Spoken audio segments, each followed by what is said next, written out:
Throughout history, humans have used tattoos to protect themselves against sorcery, claim membership in groups, declare their love, honor their loved ones, or simply express themselves. And it looks like tattoos are going nowhere because as of 2022, 46% of the United States population has at least one. That's why it's not shocking that tattooing has taken the 6th spot amongst the fastest growing industries in the country. And it's safe to assume that this percentage will only go up. But have you ever stopped and wondered when this form of body modification came into existence and how it changed over the years? Let me tell you. Tattoos date back thousands of years. Have you ever heard about Ötzi the Iceman? He's the 5,200-year-old mummy who was found embedded in glacial ice in 1991 in the Ötztal Alps. Yep, that's how he got the nickname Ötzi. The reason I'm talking about him now is that he holds the record for the oldest tattoos in the Guinness World Records. He had 61 markings across his body that are considered to be tattooed by the experts. These markings are composed of vertical and horizontal lines which were created from fireplace ash or soot pigment. Ötzi, however, was not trying to express his true self with them. When they examined Ötzi's bones in detail, they noticed that there was age or injury-related degeneration on the tattooed areas of his body. This made scientists believe that his tattoos may have been related to discomfort relief treatments similar to acupuncture. That also explains the somewhat random distribution of those markings on his body.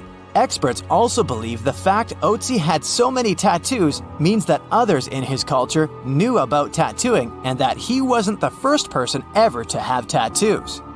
Although Ötzi's tattoos are considered to be therapeutic, evidence of figurative tattoos, which are images of real subjects such as animals and so on, were also discovered on 2 5,000-year-old Egyptian mummies. As well as pushing back evidence of the practice of tattooing in Africa by 1,000 years. This discovery also holds the importance of changing the belief that only Egyptian women got tattoos. However, other mummies with tattoos have been recovered from at least 49 archaeological sites, including locations in Greenland, Alaska, and the Philippines, which only suggests that tattoos were a worldwide thing. But despite all this evidence that shows the art of tattooing is ancient and universal, the exact date of when and where it began is unknown. There are written records that date tattoos back to 5th century BCE Greece, where they were used to mark criminals and enemies so that it would be easier to identify them if they tried to escape. Romans and Persians also used tattooing for the same purposes. Other cultures, on the other hand, had different uses in mind. In the Philippines, tattoos were symbols of tribal identity, kinship, bravery, beauty, and social or wealth status. They were also believed to have magical abilities and were done as protective talismans against any evil supernatural forces. Consequently, the process of tattooing was believed to be sacred, therefore it involved some rituals. For example, if an artist or a person who was about to get a tattoo sneezed before the tattoo began, this was seen as a sign of disapproval by the spirits. So the session would be called off or rescheduled, and once a tattoo was complete, a celebration usually would be held on its behalf. When it came to ancient Egypt, tattoos were originally used to show a dedication to a deity, and they were believed to convey divine protection. What's worth mentioning here is the fact that many of the tattooed mummies discovered in Egypt were female. One of those mummies came to be known as Amunet, the tattooed priestess of Hathor, who had a variety of tattoos on her body. When she was first discovered, experts initially thought that due to the placement of her tattoos, these were either done as a medical treatment for a lower body condition, or they were simply the markings of lower status. But in recent years, a further examination revealed that she was a person with high social status, so the previous theory was debunked. This discovery led some to believe that her tattoos possibly functioned as protection against the difficulties of pregnancy and childbirth. Now let's take a look at Japan's history with tattoos. Tattooing for spiritual and decorative purposes was widespread in Japan, and it actually extended back to at least 300 BCE. Some written texts also describe tattooing and other bodily markings to indicate social differences among Japanese people. By the 17th century, however, most criminals were tattooed as a mark of punishment.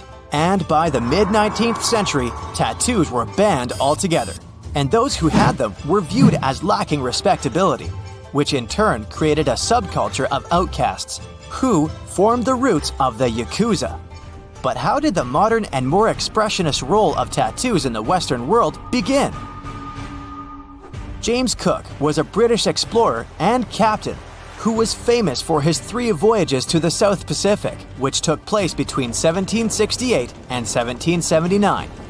During one of these voyages, he traveled to the Tahitian Islands, where he was introduced to the art of tattooing. When he landed on the island, he was surprised and impressed by the heavily tattooed men and women, and he wanted to make note of them in his logbook. So, to describe their body art, he used the term tattoo after hearing the locals use a word that sounded similar to it regarding their markings. Before that, tattooing was simply referred to as scarring, painting, or staining. Many of Cook's crew returned to England with tattoos from this voyage, which, in return, restarted a tattoo tradition among the sailors. They started using tattoos as a way to record their travels. For example, they would get an anchor tattoo if they crossed the Atlantic Ocean successfully, or a shellback turtle tattoo if they crossed the equator. This paved the way for the traditional style of tattooing. By the 19th century, although tattoos were still largely associated with sailors, they had spread to British high society as well. During the 1870s, they had even become fashion statements among some members of the upper classes, as well as royalty.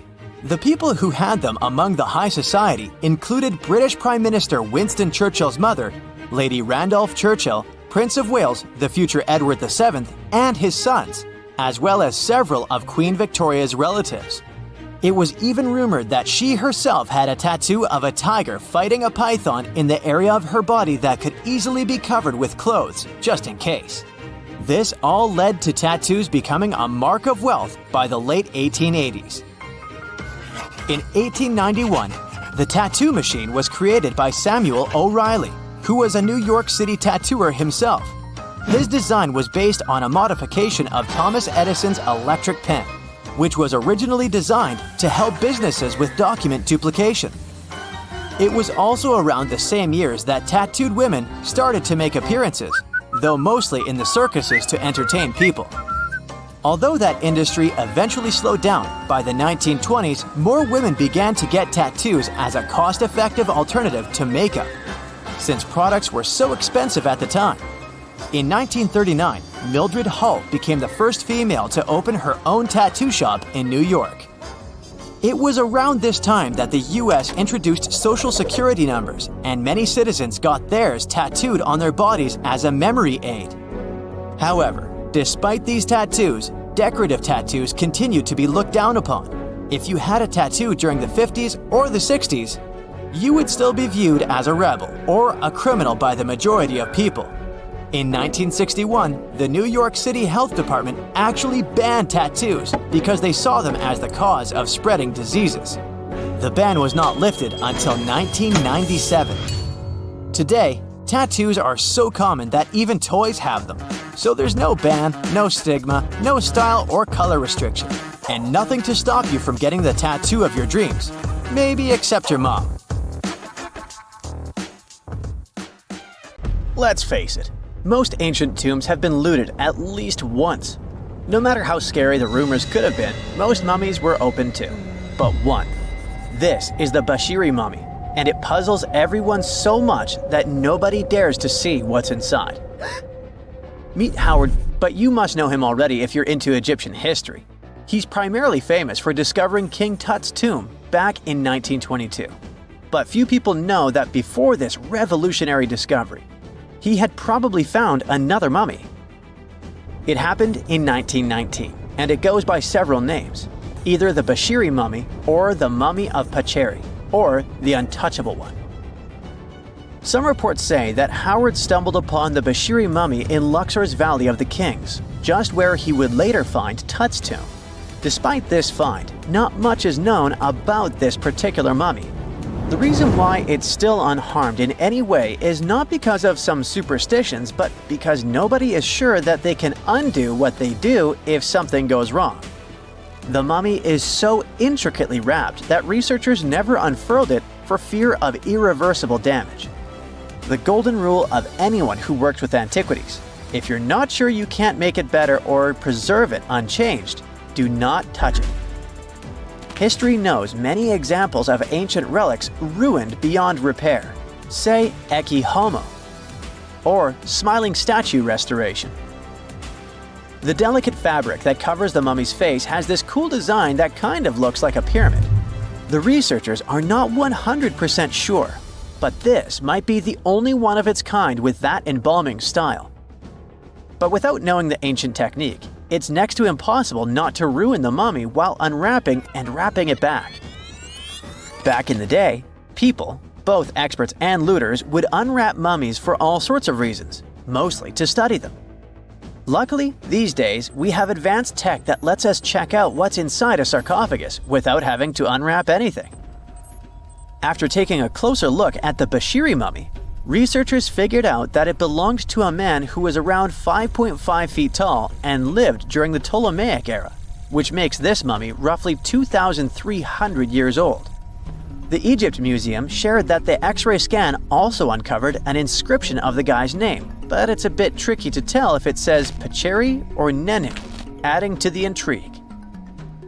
The museum also pointed out that the fancy casing the mummy is in features all sorts of decorated scenes. You can see the mummy lying on a bed, flanked by deities Isis and Nephthys, along with the 4 sons of Horus.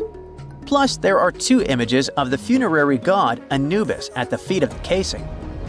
By the way, Bashiri mummy is not the only one that has remained untouched. This is Issa Temkebde, and Gaston Maspero, a French archaeologist, made the decision to leave her mummy untouched, wanting to keep her resting peacefully since she was in such amazing shape. He did mention, though, that her tomb had been raided long ago. Thanks to some X-ray work, we learned more about the mummy. The scans revealed a few artifacts still wrapped up with the wife of a high priest, including amulets around her neck, right arm, and forehead. The X-rays also showed she had some dental issues and arthritis in her knees. While she passed away as an older woman, it's tough to pinpoint her exact age. However, various sources from her son's reign indicate that she was held in high regard in the kingdom. Isitemkebd served as the sister wife of Penejam II. You got me right, they were related by blood and were siblings, but back then it was pretty common to get married this way to preserve the purity of the bloodline. Say that to Habsburg, duh. Their chase for purity only led to inbreeding and the notorious Habsburg's jaw. Right, I guess we should not judge ancient Egyptian rules and morals, but what we can say for sure is that both Bashiri and Isitemkebd were incredibly lucky to stay untouched. The odds were not in King Tut's favor, though. The researchers' work hit him hard. The tomb itself was discovered in 1922, but it wasn't until 1925 that the nested coffins were opened during an excavation. The outer coffin, held together with silver pins, opened up to show another coffin shaped like a mummy, decorated with colorful glass and flower garlands. There were worries about the king's mummy because it had been exposed to moisture. The middle coffin was pretty heavy and didn't have any handles, so they had to be super careful taking it out. Inside the innermost coffin, which was solid gold and wrapped in a red cloth, they found the royal mummy, and this all went down on October 28, 1925. Tutankhamun's mummy, measuring about 6.07 feet, fit snugly into the innermost coffin, which was 6.17 feet long. You can already tell there was a problem, right? Imagine how hard it is to extract something as fragile as an ancient dried-up mummy, especially when there's not much room for maneuver. Plus, the mummy looked sus. It was pitch black. Howard Carter, the lead archaeologist of the expedition, estimated that around 2 buckets worth of oils had been poured over the mummy. But care had been taken to avoid the mask and feet. It was made to preserve him better. The body was positioned at a slight angle in the coffin, and there was a noticeable difference in the amount of dark oils on the right and left sides, indicating that the coffin might have tilted while being lowered into the sarcophagus. This oil created moisture inside the coffins, and over time, it reacted chemically, which Carter described as a sort of slow, spontaneous combustion, leading to the carbonization of the linen wrappings. Unfortunately, the combination of heat and moisture took a toll on the mummy's trappings as well. The crooked flail fell apart, the resin scarab cracked, and the threads holding the hands and mummy's bands started to decay, making everything quite fragile. Plus, the oils hardened over the years, effectively gluing the mummy and mask to the coffin's bottom. To try and separate the mummy from the inner and middle coffins, they were placed in the sun for several hours, reaching temperatures of 149 degrees Fahrenheit. Despite this effort, the mummy remained stuck, so the initial examination had to be done right where it was. The first part of Tutankhamun's mummy the researchers checked out was his lower legs and feet, meaning they started the examination from the bottom up. As they peeled back the bandages, they uncovered the first of many treasures wrapped up with the king. They took their time to carefully document and photograph everything they found. The inner layers of bandages were in pretty bad shape, mostly turning to dust, making it tough to figure out how everything was originally wrapped.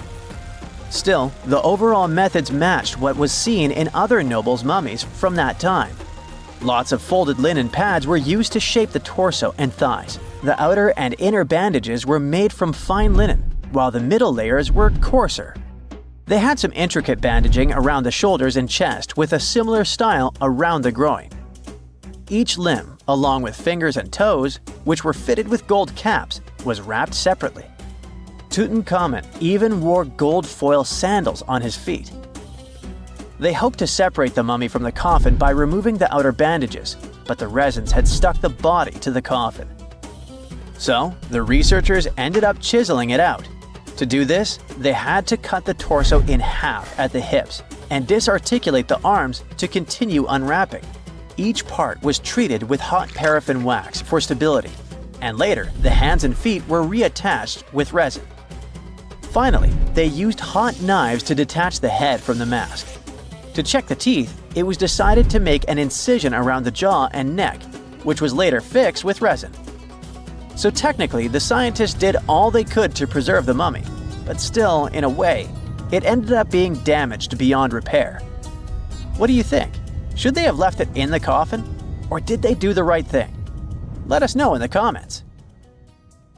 In 1850, French scientist Auguste Mariette went to Egypt looking for manuscripts, but accidentally found a head of a sphinx sticking out of the dunes. He cleared the sand and figured out the Sphinx was guiding the entrance to some underground construction. Several months later, he finally entered the Serapium of Saqqara. Inside, he found an enormous granite sarcophagi with remnants of 64 bulls. Scientists are still amazed by the tech that the ancient Egyptians used to transport those enormous boxes. The Serapium was built around the year 3000 before the Common Era. It was an underground tomb built to honor the sacred Apis bulls of ancient Egypt. It had a long hallway, almost 500 feet long, with giant stone rooms on both sides. Some of the sarcophagi weighed as much as 50 average cars, and all of them were made with super precision with exact 90-degree angles.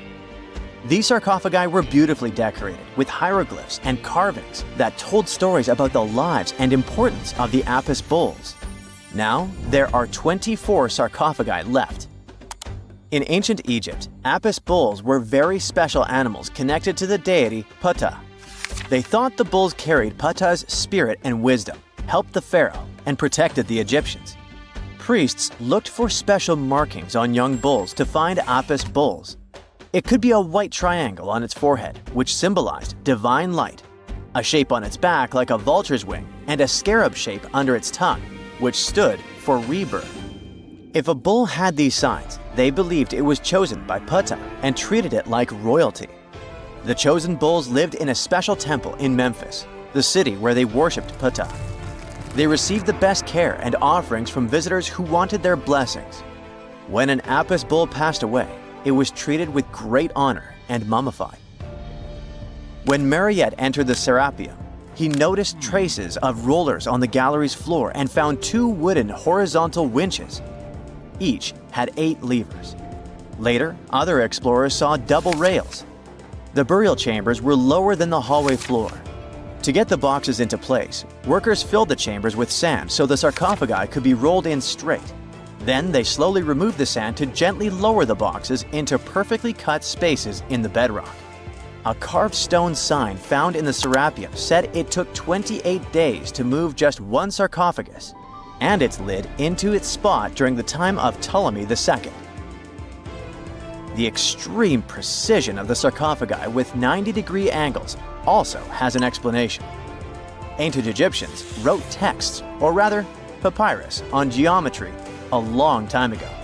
It shows that they knew the approximate number pi and could calculate the volume of a pyramid with its top cut off. If they could figure out complicated math like that back then, it makes sense that they could also carve perfectly flat surfaces 500 years later. All this sounds pretty legit, but some people think certain things don't add up here. The size of boxes is way larger than the size of bulls, yet they buried pharaohs in tiny coffins that barely fit their bodies. The sarcophagi are made out of granite with crazy precision, and they could have just used limestone, which would have made things way easier. The transportation of the boxes seems pretty simple, but only in theory.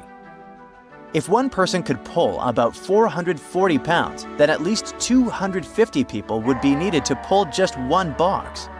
The tunnels in the Serapium are really narrow, only about 2 feet wider than the boxes themselves. There's no way hundreds of people could have squeezed into those tight spaces to pull the boxes. And even if they did, how would they turn the box in the cramped corridor, lower it into its niche, and place it perfectly in the middle? Somehow they did this 24 times, and every box is centered perfectly. Plus, the chambers were dusty, and there were no signs of soot from lamps. This means they must have worked in almost complete darkness. The real use of the boxes could also be different. A long time ago, even before the Egyptian pharaohs ruled, the local people already knew how to use fermentation. It happens when tiny organisms called yeast eat certain ingredients like starch and turn them into gas and ethanol. So someone in ancient Egypt probably put food like barley, bread, and even meat inside a giant stone box, then closed it tight with a heavy lid. These stone boxes, carved from granite, were so precisely made that they were almost completely sealed, so nothing could escape from it. As the yeast inside the box started working, it created more and more CO2 gas. It built up pressure inside the box. The granite boxes were incredibly strong. They could handle more pressure than a car tire can hold. When granite was squeezed under such pressure, its crystals produced a tiny electric charge. This effect was possible because granite contains quartz, a material that reacts to pressure this way. The process also needed meat or animal parts, possibly to help the yeast grow better. Meat contains something called oleic acid, which yeast needs to keep growing and to survive the bad effects of the ethanol it produces. As the pressure inside the box kept growing, the combination of gases and electricity made these boxes not just ancient fridges, but powerful energy systems. Over time, the pressure inside got so strong that it could push the lid open and the gas would escape with a pop. But when people rediscovered the Serapium in 1850, they found old drawings that showed piles of stones stacked on top of some of the box lids. So, someone long ago probably tried to make the lids even heavier by adding extra weight to make it harder for the gas pressure to push them open. This extra weight also meant the quartz crystals in the granite could keep creating more electricity under all that pressure. If someone opened one of these stone boxes thousands of years later, they would only find bones from bulls that were placed in the box. And that's exactly what Mariette discovered in the 1850s. They opened the Serapium for visitors soon after the first excavations in the second half of the 19th century. Prince of Wales even had a luncheon with his guests in one of the sarcophagi. Sands and earthquakes made the site inaccessible for a while, but now you can visit it again and try to solve the mystery yourself. With new tech, we could have answers to many other historical mysteries soon. A team of scientists at Chicago's Field Museum of Natural History recently used a special CT scanner to learn more about ancient Egyptian mummies without unwrapping them. They gently rolled 26 mummies on custom carts out to the parking lot, where the scanner was waiting. It took thousands of detailed X-ray pictures of each mummy and their coffins. When all the pictures were put together, they created 3D images that showed what was inside, the skeletons, and some artifacts.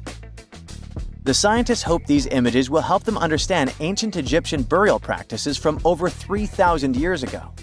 Even though the scanning process only took 4 days, it might take 3 years to study all the data. But scientists were able to learn some personal details about the mummies. One of the most popular mummified individuals at the museum, Lady Chineta, was a woman who lived in ancient Egypt about 3,000 years ago. It looks like she passed away in her late 30s or early 40s. To make sure her body looked complete for the afterlife, embalmers put stuffing in her neck to keep it from collapsing. They also placed artificial eyes in her sockets, so she would have eyes in the next world. She was wrapped in fancy linen and placed in a beautifully decorated coffin. The scans revealed that it had been carefully crafted with a slit at the back, which embalmers used to fit the body. There were also some artistic details on the surface, like markings for her knees. It looks like her burial was on the scale of a high-end luxury car. Most people know that pyramids were built as grand tombs for the pharaohs, designed to ensure they had a smooth journey to the afterlife. The Great Pyramid of Giza, for instance, was constructed for the pharaoh Khufu. But what most people don't know is that this whole pyramid building trend started right here with the step pyramid of Djoser about 4,700 years ago. This massive structure was built for Pharaoh Djoser, a ruler from Egypt's 3rd dynasty. It rises 7 layers high above the ground and stands about 200 feet tall. We think of it today as a phenomenal architectural project, but for ancient Egyptians, the step pyramid of Djoser turned out to be more like a massive experiment, a trial run, if you will, to perfect their building skills before they moved on to even more ambitious pyramids. Reaching new heights is super exciting, but the real mystery is what is going on below the ground. In this pyramid's underground labyrinth, there is a network of tunnels stretching about 3.5 miles long, and some researchers believe these tunnels might have been part of a sophisticated water system that could completely change what we think about pyramid construction. Let's talk about this massive complex located in Saqqara. Surrounding the pyramid, there's what's known as a dry moat, a continuous trench that is up to 164 feet wide and almost 2 miles long. It forms a sort of rectangular shape around the pyramid. This trench has an average depth of about 65 feet. Now, if you were to add up all the earth and rock they dug out to create this moat, it would be about 10 times the volume of the step pyramid itself. For the longest time, people just assumed this trench was nothing more than a huge quarry, a place where they dug up stone and clay to build the step pyramid. Makes sense, right? But when you take a closer look, it doesn't add up. The trench is too narrow and deep to be practical for mining, and its layout doesn't match anything we know about ancient Egyptian quarrying methods. Plus, some sections of the trench are actually covered with a rocky ceiling, which would have made it nearly impossible to use as a quarry. Another theory suggests that the dry moat had some kind of spiritual significance. Maybe it was a sacred place, where souls of nobles gathered to serve the late king in the afterlife. There are even niches in the walls that work as a hint at this spiritual function. But most researchers believe that this purpose likely developed much later, long after the complex was built for Djoser. So what was the moat really designed for? In 2020, a researcher came up with a pretty intriguing idea. It is possible that this trench was actually designed to collect and manage water, especially after heavy rainfalls. Now, that makes sense when you consider the location. The moat sits in an area that could easily have been flooded by runoff water from nearby plains. This could also explain why the trench wasn't used for new graves until much later when the climate became drier and less prone to flooding. The story becomes even more intriguing as this trench appears to be part of a larger, more complex hydraulic system within the Djoser complex. It is like the trench has several compartments, carefully carved out of the rock and connected by tunnels. These compartments likely served as a part of a water treatment system, where water would flow from one compartment to the next, getting cleaner as it moved along. Now, here is where things start to tie into the pyramid itself. The Djoser complex has a series of underground shafts, and some researchers think that water from the moat's deep trench might have been used to power a hydraulic lift system, and this giant water-powered elevator could have been used to raise the heavy stones needed to build the pyramid.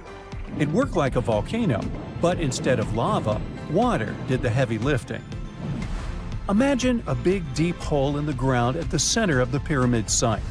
Inside this hole, there was a huge wooden platform, kind of like a giant raft that could move up and down. When the workers wanted to lift a heavy stone, they would fill the hole with water. As the water rose, the wooden platform started to float up, carrying the stone with it, almost like a giant water-powered elevator. When the stone reached the right height, the workers slid it off the platform and onto the pyramid. The idea is that water from the deep trench, after being cleaned and filtered, would flow into these shafts. A massive float, possibly made of wood, would then rise as the water filled the shaft, lifting the stones up to where they were needed for construction. Once the stone was in place, they'd let the water out, lowering the platform back down to the bottom, ready to lift the next stone. This fancy hydraulic lift system could have been a game changer, making the whole building process a lot faster and more efficient without using a lot of workforce. It is like the ancient Egyptians were already embracing the whole idea of work smarter, not harder. But of course, not everyone is on board with this theory. Some experts argue that the area where the step pyramid of Djoser was built couldn't have held enough water from occasional rains to maintain such a fancy hydraulic system. The main theory suggests that, in the past, there might have been some kind of lake nearby that would have filled up after a period of rain, and this lake could have supplied water to the complex's hydraulic system. But there is no mention of such a lake in any ancient Egyptian writings, so it might be more of a what-if situation than a reality. And then there's the issue of the hard work itself. Remember when I said this method could have allowed the ancient builders to raise stones with far less effort? Well, that might not be entirely true. According to some experts, just building this hydraulic device would have required a lot more heavy work than simply moving the stone blocks using good old-fashioned manpower. And let's not forget, the step pyramid of Djoser is like a baby pyramid compared to those that came later. The stones used for Djoser's pyramid weighed, on average, about 660 pounds each, which is nothing compared to the more than 2.5-ton blocks used later for the pyramid of Chephren. If this cool water lift theory gets completely ruled out, we still need to explain how this pyramid was built in the first place. To answer that, we need to rewind a bit and talk about the original plans. See, before Djoser's tomb became a pyramid, the idea was to construct a simple mastaba. This type of tomb was pretty common in earlier periods, a flat-roofed, rectangular structure with sloping sides. But after the original mastaba was finished, they decided to expand it a bit by adding more layers on top. And then they added even more layers, until the construction reached 6 distinctive steps, each one smaller than the previous. And they probably did all this by raising those heavy stones using ramps, not a water-powered elevator. There is still so much we don't know about the step pyramid of Djoser. More research is definitely needed to fully understand how this system worked, or if it even existed at all. But the idea of using water to help build the pyramid adds a whole new layer to our understanding of ancient Egyptian engineering. It's a powerful reminder of just how clever and resourceful those builders were, using the natural landscape and the power of water to create one of the most iconic monuments in history. We know that the ancient Egyptians were talented enough to build something as grand as the pyramids, but were they also smart enough to measure the speed of light? There's a theory circulating online that says exactly that. If you look at these two numbers, you'll see that they match completely. The first one is the speed of light in a vacuum measured in meters, and the second one is the latitude of the Great Pyramid of Giza. So, was it done on purpose, or is it just a coincidence? Well, happily, we can tell you that it's actually just a coincidence, not another conspiracy thingy. The Great Pyramid is just one of the many places in the world that share the same latitude. And more importantly, even if the ancient Egyptians had somehow measured the speed of light and chosen to keep it a secret from the rest of the world, they wouldn't have used meters to put it down. Meters were only defined at the end of the 18th century.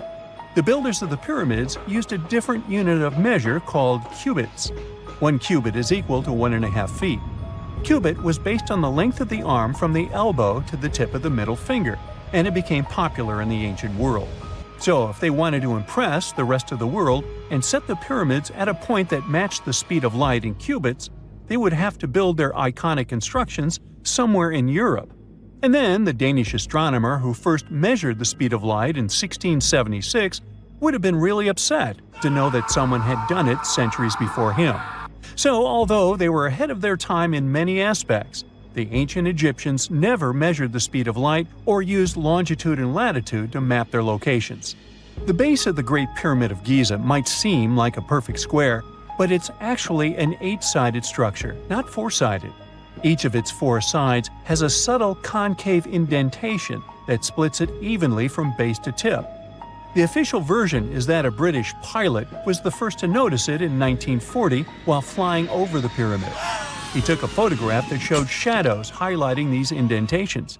Some people think these lines are only visible from above and can best be seen at dawn and dusk during the spring and autumn equinoxes. This has led to a freaky theory that the ancient Egyptians might have designed the pyramids to communicate with something looking at them from above. Now, the Great Pyramid is one of only 3 pyramids that used to have a swivel door. It weighed around 20 tons, but they could still easily open it from the inside.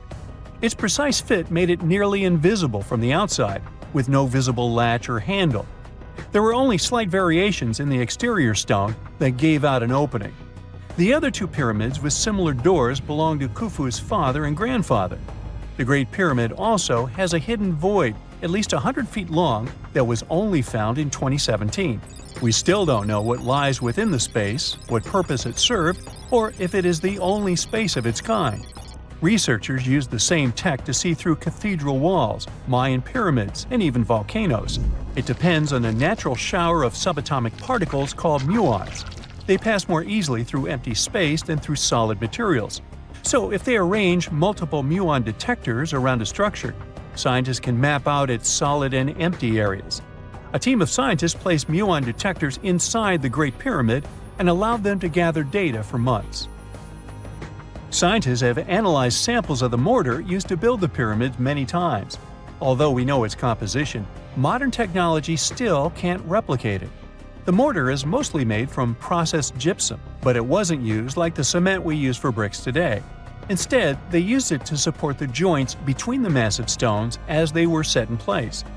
The estimated amount they needed to construct the Great Pyramid was around 500,000 tons of mortar. The gypsum mortar is stronger than the stones themselves and has held up for thousands of years. Now, all 4 sides of the Great Pyramid are aligned with the cardinal points – north, south, east, and west.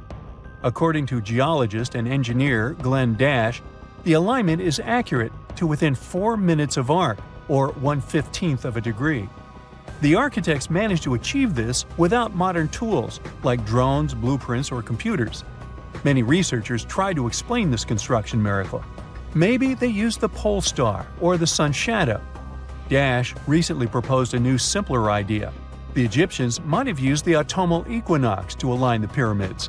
It happens twice a year when the Earth's equator passes through the center of the sun's disk, making day and night nearly equal in length.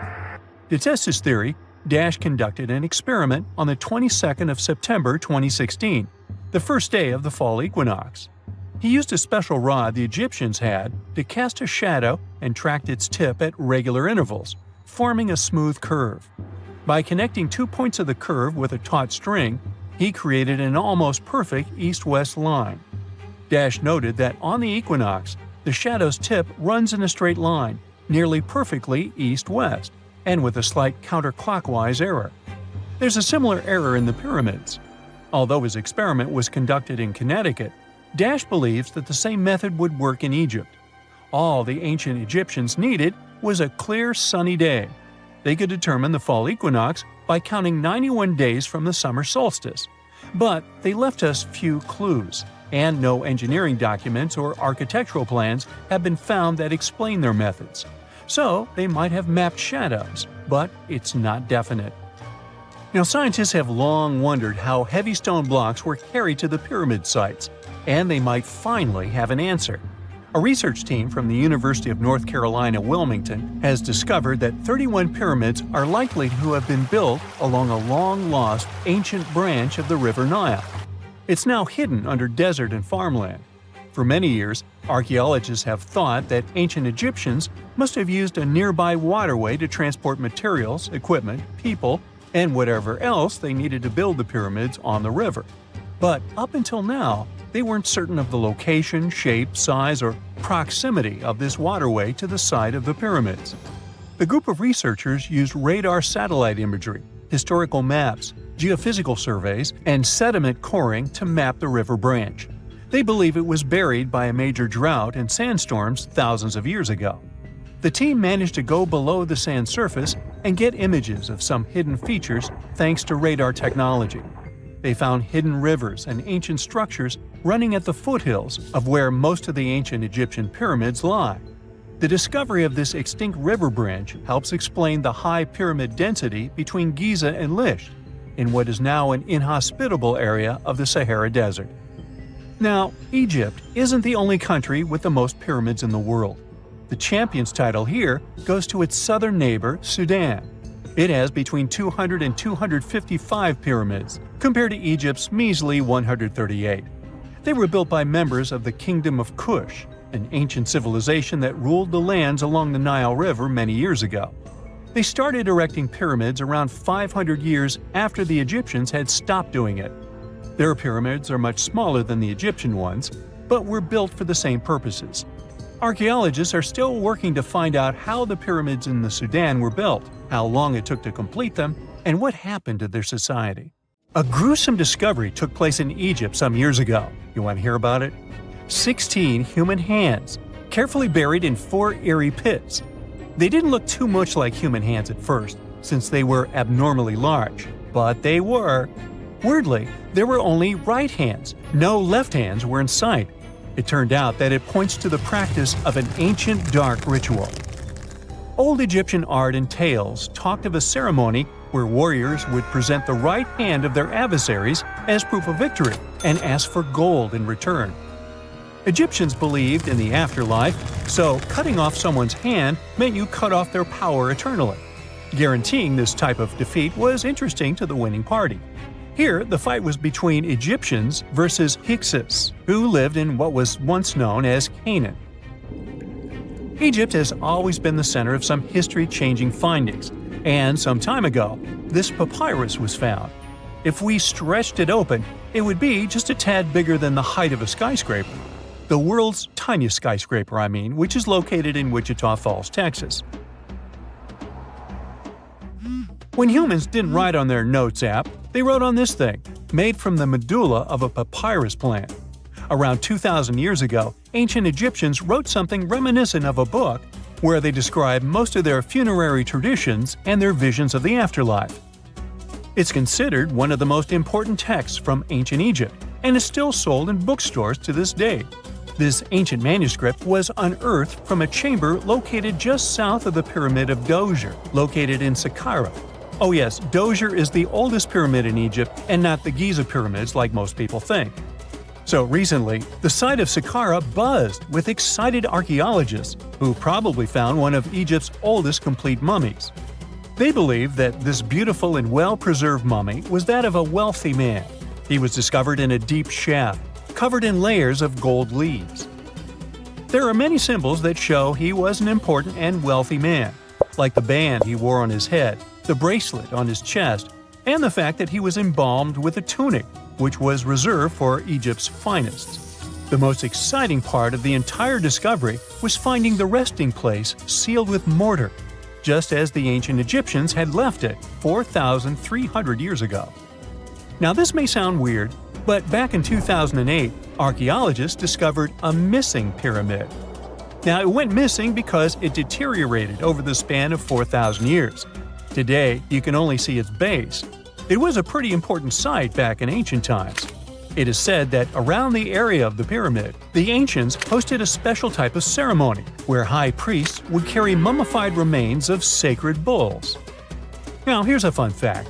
Ancient Egyptians believed that Apis bulls were earthly incarnations of the city deity of Memphis and was connected to rites of fertility. It wasn't just any Apis bull, though.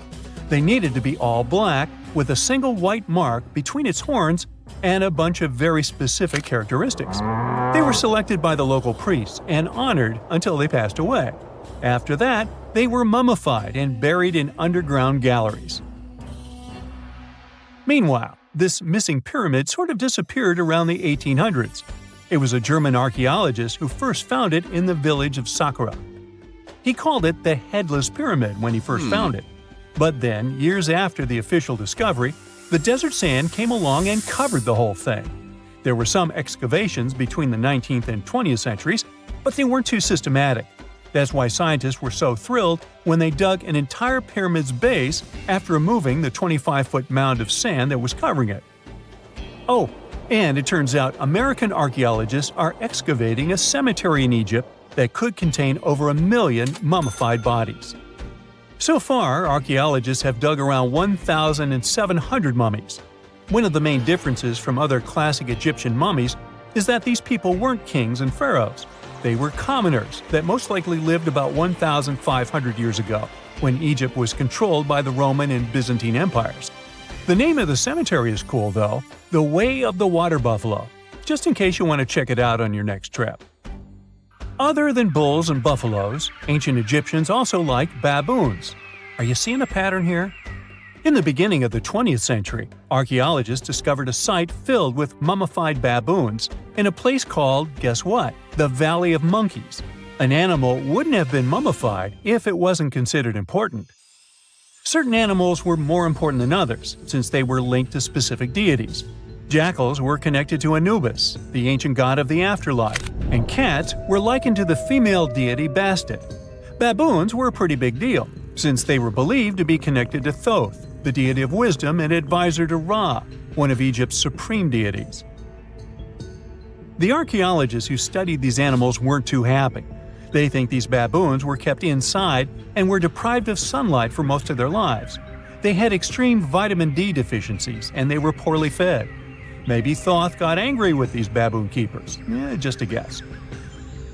Since there's never a boring day for archaeologists in Egypt, they also found human mummies with golden tongues.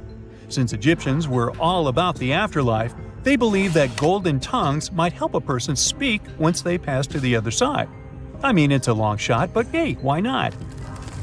Some of these mummies were placed in wooden coffins with goods, such as necklaces, pottery, golden artifacts in the shape of lotus flowers and scarab beetles, and iPhones.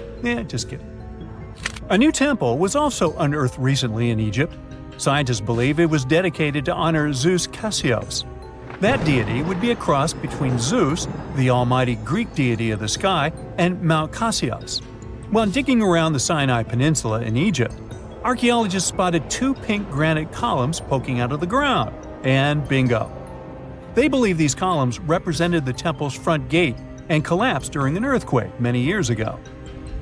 And speaking of deities, there weren't only super serious deities. Recently, scientists unearthed a golden ring in a city south of Cairo.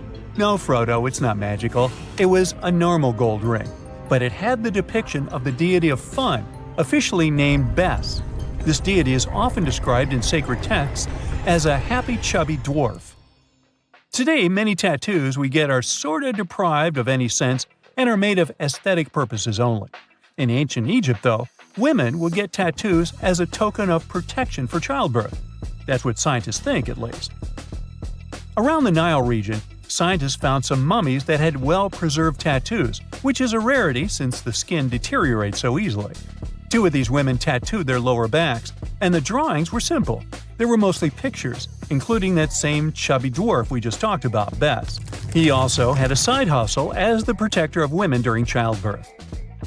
Now, would you believe me if I told you ancient Egyptians invented robots?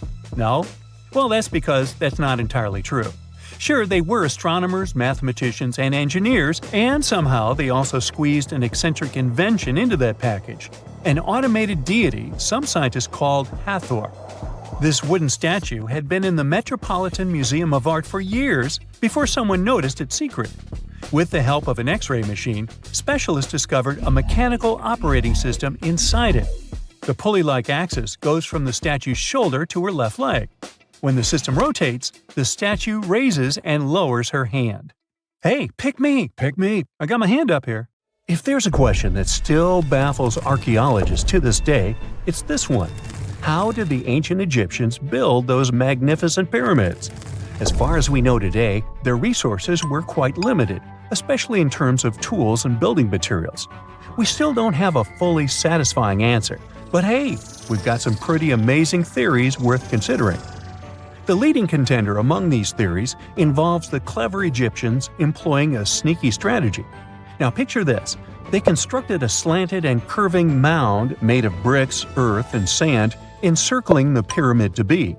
As the pyramid grew taller and taller, they simply increased the height and length of this wacky structure. It's like they were playing an ancient game of Jenga. Now, how did they get those massive stone blocks up there? Well, according to the legendary ancient Greek historian Herodotus, they used sleds, rollers, and levers. It sounds like they turned construction into a supersized game of tug-of-war. And guess what? Herodotus also claimed that the Great Pyramid, the one from Giza, the granddaddy of them all, took a whopping 20 years to build. There's more. Herodotus also dropped a mind-boggling number on us. 100,000 men were supposedly involved in this pyramid extravaganza. Did they hire the entire Egyptian population? Well, it might not be as far-fetched as it sounds. These men were probably mostly farmers, so they probably focused on the pyramids when there wasn't much work to be done in the fields. Like during the flood season of the Nile River. Obviously, specialists in the archaeological community had something to add to this theory. By the late 20th century, they discovered some evidence that suggests the workforce might have been smaller and more permanent than previously thought. Instead of a massive army of 100,000 pyramid builders, they proposed that a modest crew of around 20,000 workers, accompanied by support personnel like bakers, physicians, and even spiritual leaders, could have gotten the job done. There was also this theory that claimed that the pyramids were actually built from the top downward. It suggested that these colossal structures were nothing more than isolated hills used as quarries. The stones were supposedly drawn from these hills, and over time, competing engineers took charge and transformed them into the iconic pyramids we know today. Now, before you dismiss this theory as a wild fantasy, some folks thought it wasn't completely crazy. After all, there are instances where isolated hills exist, so maybe this theory had a tiny glimmer of truth. Whether it involved ramp building or ingenious work schedules, one thing is clear. Those pyramids have definitely left their mark on history and on our imaginations. Now, speaking of ancient Egyptian mysteries, there's this gigantic unfinished obelisk sitting in ancient Egypt, and scientists are trying to figure out how it was shaped. Now, some people suggest that our industrious ancestors used handheld pounders to get the job done. One expert has a different take on the matter, though. He argues that if we take a closer look at the pattern left behind by the shaping tool, we'll notice something peculiar. The walls of the trenches surrounding the obelisk display a neat and even pattern, which is pretty unlikely if they were pounded away by mere mortal hands. According to this expert, those horizontal striations are usually the result of a tool that takes breaks while removing material, leaving its mark on the surface. But wait, there's more. Imagine the tool being rocked back and forth against the trench walls, clearing away the waste to keep the trench from narrowing. Well, in that case, the tool might have left some funky horizontal striations where it was pressed against the sidewall. This sounds like some fancy technology at play, don't you think? And guess what? The dynastic Egyptians probably didn't have access to that kind of know-how. Another famous Egyptologist from way back also uncovered a bunch of core drills during his adventures. Although the actual drill bits are missing, his collection houses these particular core remnants made of limestone, alabaster, and even granite. These constructions aren't the only amazing thing the ancient Egyptians left behind, though. As it turns out, the Egyptians were the genius minds behind the creation of the handheld mirror. Yeah, that little mirror you use every day to check yourself out. But here's the twist. These mirrors are like pieces of art. They were decorated with inscriptions and figures. But that's not all. The Egyptians had a serious concern with their appearance. They knew the importance of personal hygiene and looking fabulous. So, in their quest for pearly whites, they invented toothbrushes and toothpaste. Dental problems were pretty common back then, and their smiles weren't exactly all white. Dentistry wasn't their strongest suit, you see. Maybe their minds were distracted by all that pyramid building. So that doesn't mean those ancient toothpaste recipes weren't amazing. One delightful concoction included rock salt, mint, dried iris petals, and pepper. Some brave dentists in the 21st century tried it out, and it worked pretty well. Ground-up ash was also used in another recipe to create a tooth cleansing paste. Mint was missing, so that didn't do much for their breath. That's when the genius Egyptians came up with the world's first breath mints. They made tablets from heated spices like cinnamon, and they mixed it with honey. Now, let's shift gears to home decor, Egyptian style. They surely took ornamentation to the next level. While the concept of decorating furniture started in Mesopotamia, the Egyptians cranked it up a notch. They went all out with different colors of ink and even developed various weights of paper. Oh, and let's not forget about those cute little area rugs we all have in our homes today. Guess who came up with the idea? Yep, the Egyptians. They used the versatile papyrus plant to make those cozy rugs. And speaking of trends, the Egyptians loved their knickknacks.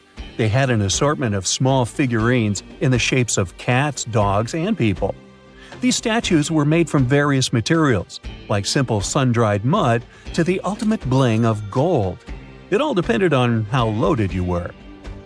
The Egyptians were also all about farming, and they knew that clean water was crucial for their crops and animals. That's why they came up with some nifty inventions and techniques to make sure their land was fertile and their plants were happy. First off, they had the genius idea of using ox-drawn plows. They had two types of plows, heavy and light. The heavy plow would strut its stuff, cutting deep furrows in the soil, while the lighter plow followed behind, fluffing up the earth. But they didn't stop there. After plowing, the Egyptians would break up clumps of soil and sow the rows with seeds. To give those seeds a good old squish into the furrows, they'd march their livestock across the field, effectively closing up the furrows. But hey, all that hard work would be pointless if their seeds were as dry as the Sahara. That's where irrigation comes into play. The Egyptians were so good at it that other cultures, like the Greeks and Romans, couldn't help but copy their techniques. Now let's switch gears and talk about the marvelous architecture of ancient Egypt. These folks weren't just skilled farmers, they were also architectural maestros. They built these fancy canals to carry water to farms and villages, and boy, did they know how to make those canals look pretty. Just imagine strolling along a canal lined with ornate structures. The pharaoh Ramesses the Great was quite the overachiever when it came to construction. One of his mind-blowing creations was the construction located at Abu Simbel. This building was designed so that twice a year, the sun would shine directly into it and illuminate the statues of Ramesses. And let's not forget about the corbelled arch. Without this architectural gem, we'd be missing out on some mind-boggling structures like the Great Pyramid. The Egyptians knew how to make things stand tall and proud, thanks to their engineering and construction wizardry. They built grand halls and inner sanctums that make your jaw drop. And some of these temples doubled as astronomical observatories. Secant, cosine, tangent, sine, 3.14159. Yeah, That was the cheer we heard coming from the trigonometry club back in the day. For the rest of us in math class, terms such as sine, tangent, and pi were just bewildering. Who invented these and why? Was their only purpose to make it harder for students? Well, not quite. Trigonometry was invented by the ancient Egyptians. They needed this knowledge to construct pyramids, and they did a pretty good job too. The Great Pyramid in Giza still stands today, some 4,500 years after it was built. No recalls either. So let's get out of that classroom and on a journey through time to reveal the secrets behind the ancient Egyptians' precision. Here you are, standing on the Great Pyramid's construction site, some 9 miles from Cairo. Well, the city still isn't there, as you're surrounded only by the desert and teams of construction workers. They're transporting large stone blocks weighing 2.5 tons each. They're inside a wooden sled that sits on large rollers. A crew of 8 men rolls these blocks along the ground. You immediately think of the rollers on a supermarket cash register. The principle is exactly the same, but the scale is greater, much greater. Scientists estimate that the Egyptians used 2.3 million such blocks in the Great Pyramid alone. And the block in front of you is one of the lighter ones. The heaviest of them weighed up to 15 tons. But where did all these blocks come from? Most of them originated from quarries around Giza. It's not that impressive, you think, but wait until you hear how ancient engineers transported the granite used in construction over 500 miles to the pyramid. There were no railways or highways back then, but the mighty Nile was always there. Researchers even believe that the Egyptians dug a canal to connect the Nile directly to the pyramid's construction site. All they had to do then was to wait for the flood season to begin, and voila! The rising water levels floated the heavy stone blocks for them. But how did they lift the enormous stones on dry land to stack them up to the top? Did they use oversized cranes? Well, ancient Egyptians worked around this problem, literally speaking. One of the workers is now pointing to the giant ramp going around the pyramid they're building. This is how a mountain road zigzags its way to the top. If the ramp went directly to the top of the pyramid, then workers couldn't pull the stone blocks along it. It would be too steep. Scientists have calculated that 8% could be the maximum incline. So ancient Egyptians just extended the ramp around the pyramid. Again, these are all theories, as the ramp could have been inside the pyramid, as some researchers suggest. The exact building method is still a mystery, guarded by the Sphinx. That's its real name, right? Wrong. As the Great Sphinx is just the statue's alias. You know, the name writers take when they want to hide their true identity, or a singer's stage name. The Sphinx's real name, translated from Egyptian, means Horus in the horizon. That was the name for the Egyptian deity of the sky.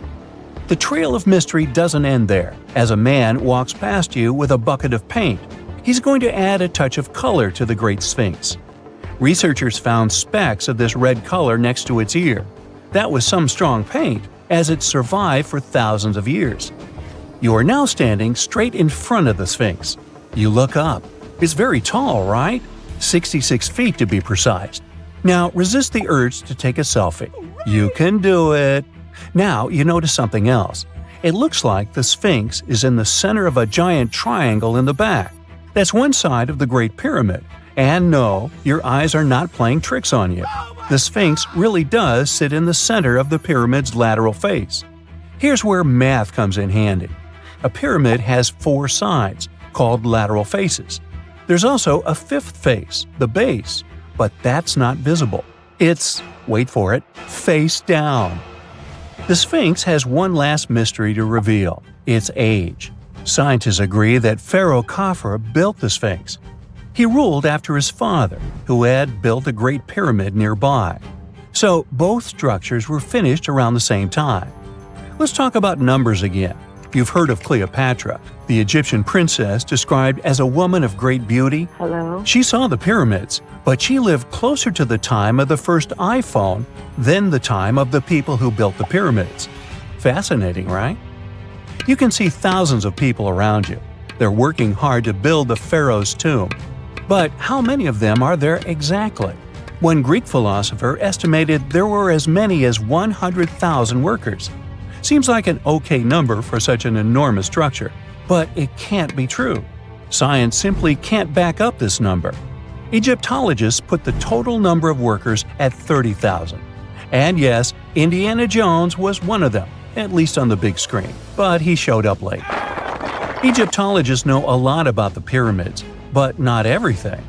Not because they don't want to, but because they haven't yet dug up enough evidence. They can only guess how the building process went. First, engineers would arrive to choose the right spot and do the necessary measurements. That's why they needed all that complicated math. Then, it's time for sourcing the material, the large stone blocks I mentioned earlier. When boats deliver them to the site of the future pyramid, workers can finally do their thing. They operated in smaller groups, but there were at least 2,000 of them chiseling and carving away at any given time. Sounds like a typical construction site today? Well, that's because it is, just thousands of years ago. It's amazing what ancient Egyptians were able to achieve with just copper and stone tools. The pyramid is now complete in front of you. But is it the same pyramid we see today? Why is this structure shining bright in the desert sun? Isn't it supposed to be a dusty yellow color? Well, no. Human activity and the elements have completely stripped the outer layer of stones over time. Expert craftspeople polished these blocks using nothing but stone and sand. The end result was a smooth and shiny rock. On the day it was completed, the Great Pyramid of Giza was a perfect triangle of light. Its polished sides acted like giant mirrors, reflecting the powerful Egyptian sun. This is the point where you should put your glasses on, and that shiny thing you see at the pyramid's very top is actually gold. The capstone at the top of the pyramid is called a pyramidion. It was covered in sheets of gold. As you can guess, these were the first stones to disappear. Let's make another stop before we get you back to your classroom. We travel to the British Isles, and no, Stonehenge isn't our destination. It is Newgrange in County Meath. Scientists estimate that the ancient peoples of Ireland built this stone monument around the year 3200 BCE. This makes it older than both Stonehenge and the Great Pyramid in Giza. The function of the circular mound in Newgrange is the same as the one of the Great Pyramid and equally mysterious. The estimated amount of loose stone present in the valley is over 220,000 tons. And it's not just randomly thrown on a pile. The order in which the stones are set makes the structure water-resistant. That would explain how Newgrange had survived for so long. Kinda makes you want to splash out the cash for that waterproof phone case, huh? Well, you're back in your school desk, but today's math lecture is the last thing on your mind. You're thinking about how great the Egyptian pyramids are, and if we have something similar today. It turns out modern engineers are just as impressed with the Great Pyramid as you are. There's a glass pyramid sitting in the main courtyard of the famous Louvre Museum in Paris. The panorama of San Francisco wouldn't be complete without the 48-story Trans-America Pyramid. But Las Vegas went the furthest. There we find the Luxor Hotel. It's so big that it's the third largest pyramid on the planet. And guess what's in front of it? Yup, a replica of the Sphinx. It's 110 feet tall, 2 stories higher than the one in Giza. Yeah, everything's bigger in Vegas. There are mysterious plasma bubbles floating around the pyramids of Giza. As bizarre as that might sound, let's get one thing clear right off the bat. There's nothing extraterrestrial going on here. Plasma bubbles are those weather anomalies that form in a layer of Earth's atmosphere called the ionosphere. This is an invisible layer surrounding our planet that stretches roughly from 50 to 400 miles above Earth's surface, right at the edge of space. In this layer, the sun, being the giant hot power that it is, basically cooks gases, splitting them into electrically charged particles called plasma. Here's where it gets interesting. At night, especially near the equator, these charged particles get disturbed, and when a bunch of them suddenly vanish at the same time, it forms what we call a plasma bubble. Imagine it like a big empty pocket where the plasma is missing or its quantity is lowered. But it's only considered a plasma bubble if this phenomenon occurs on a large scale, typically around 62 miles in size. If you're already packing your suitcase for Egypt and have put binoculars to look at the tips of the pyramids, I'm sorry to say that we can't see these plasma bubbles with the unaided eye. It's all happening way above our heads, completely invisible to us. Scientists need to use special equipment, like the Latitude Long Range Ionosphere Radar, or LARID, to detect these bubbles. This advanced technology helps researchers track and observe the movement and formation of plasma bubbles in real time. This formation, by the way, can be triggered by solar storms. That brings us to November 2023, when an impressive solar storm occurred. On a scale from 1 to 5, this one was classified as a G3, which is considered a strong event. Solar storms occur when sunspots are basically cooler, darker areas on the sun's surface, release bursts of energy into space. These flares triggered several geomagnetic storms on Earth. While this might sound like doomsday stuff, it didn't disrupt our daily lives too much. In fact, it was great news for skywatchers, since the solar storm created stunning auroras, with the northern lights visible as far south as Greece and Turkey. But this particular storm in 2023 also had another interesting consequence. It caused the largest plasma bubble ever recorded by the Chinese radar. This phenomenon was so massive that it covered regions as far apart as the Egyptian pyramids and the Midway Islands in the Pacific Ocean. Now that's a huge distance, and it is a big deal for science. And that's because plasma bubbles are a growing threat to modern technology. Experts say they can disrupt satellite communications and GPS systems. So if you're using Google Maps or Waze and suddenly it can't figure out where you are, a plasma bubble might be to blame. Great, we now know what's going on with those bubbles detected above the pyramids of Giza. But things get even weirder inside this ancient construction. Apparently, the Great Pyramid of Giza has the ability to concentrate electromagnetic energy within its interior.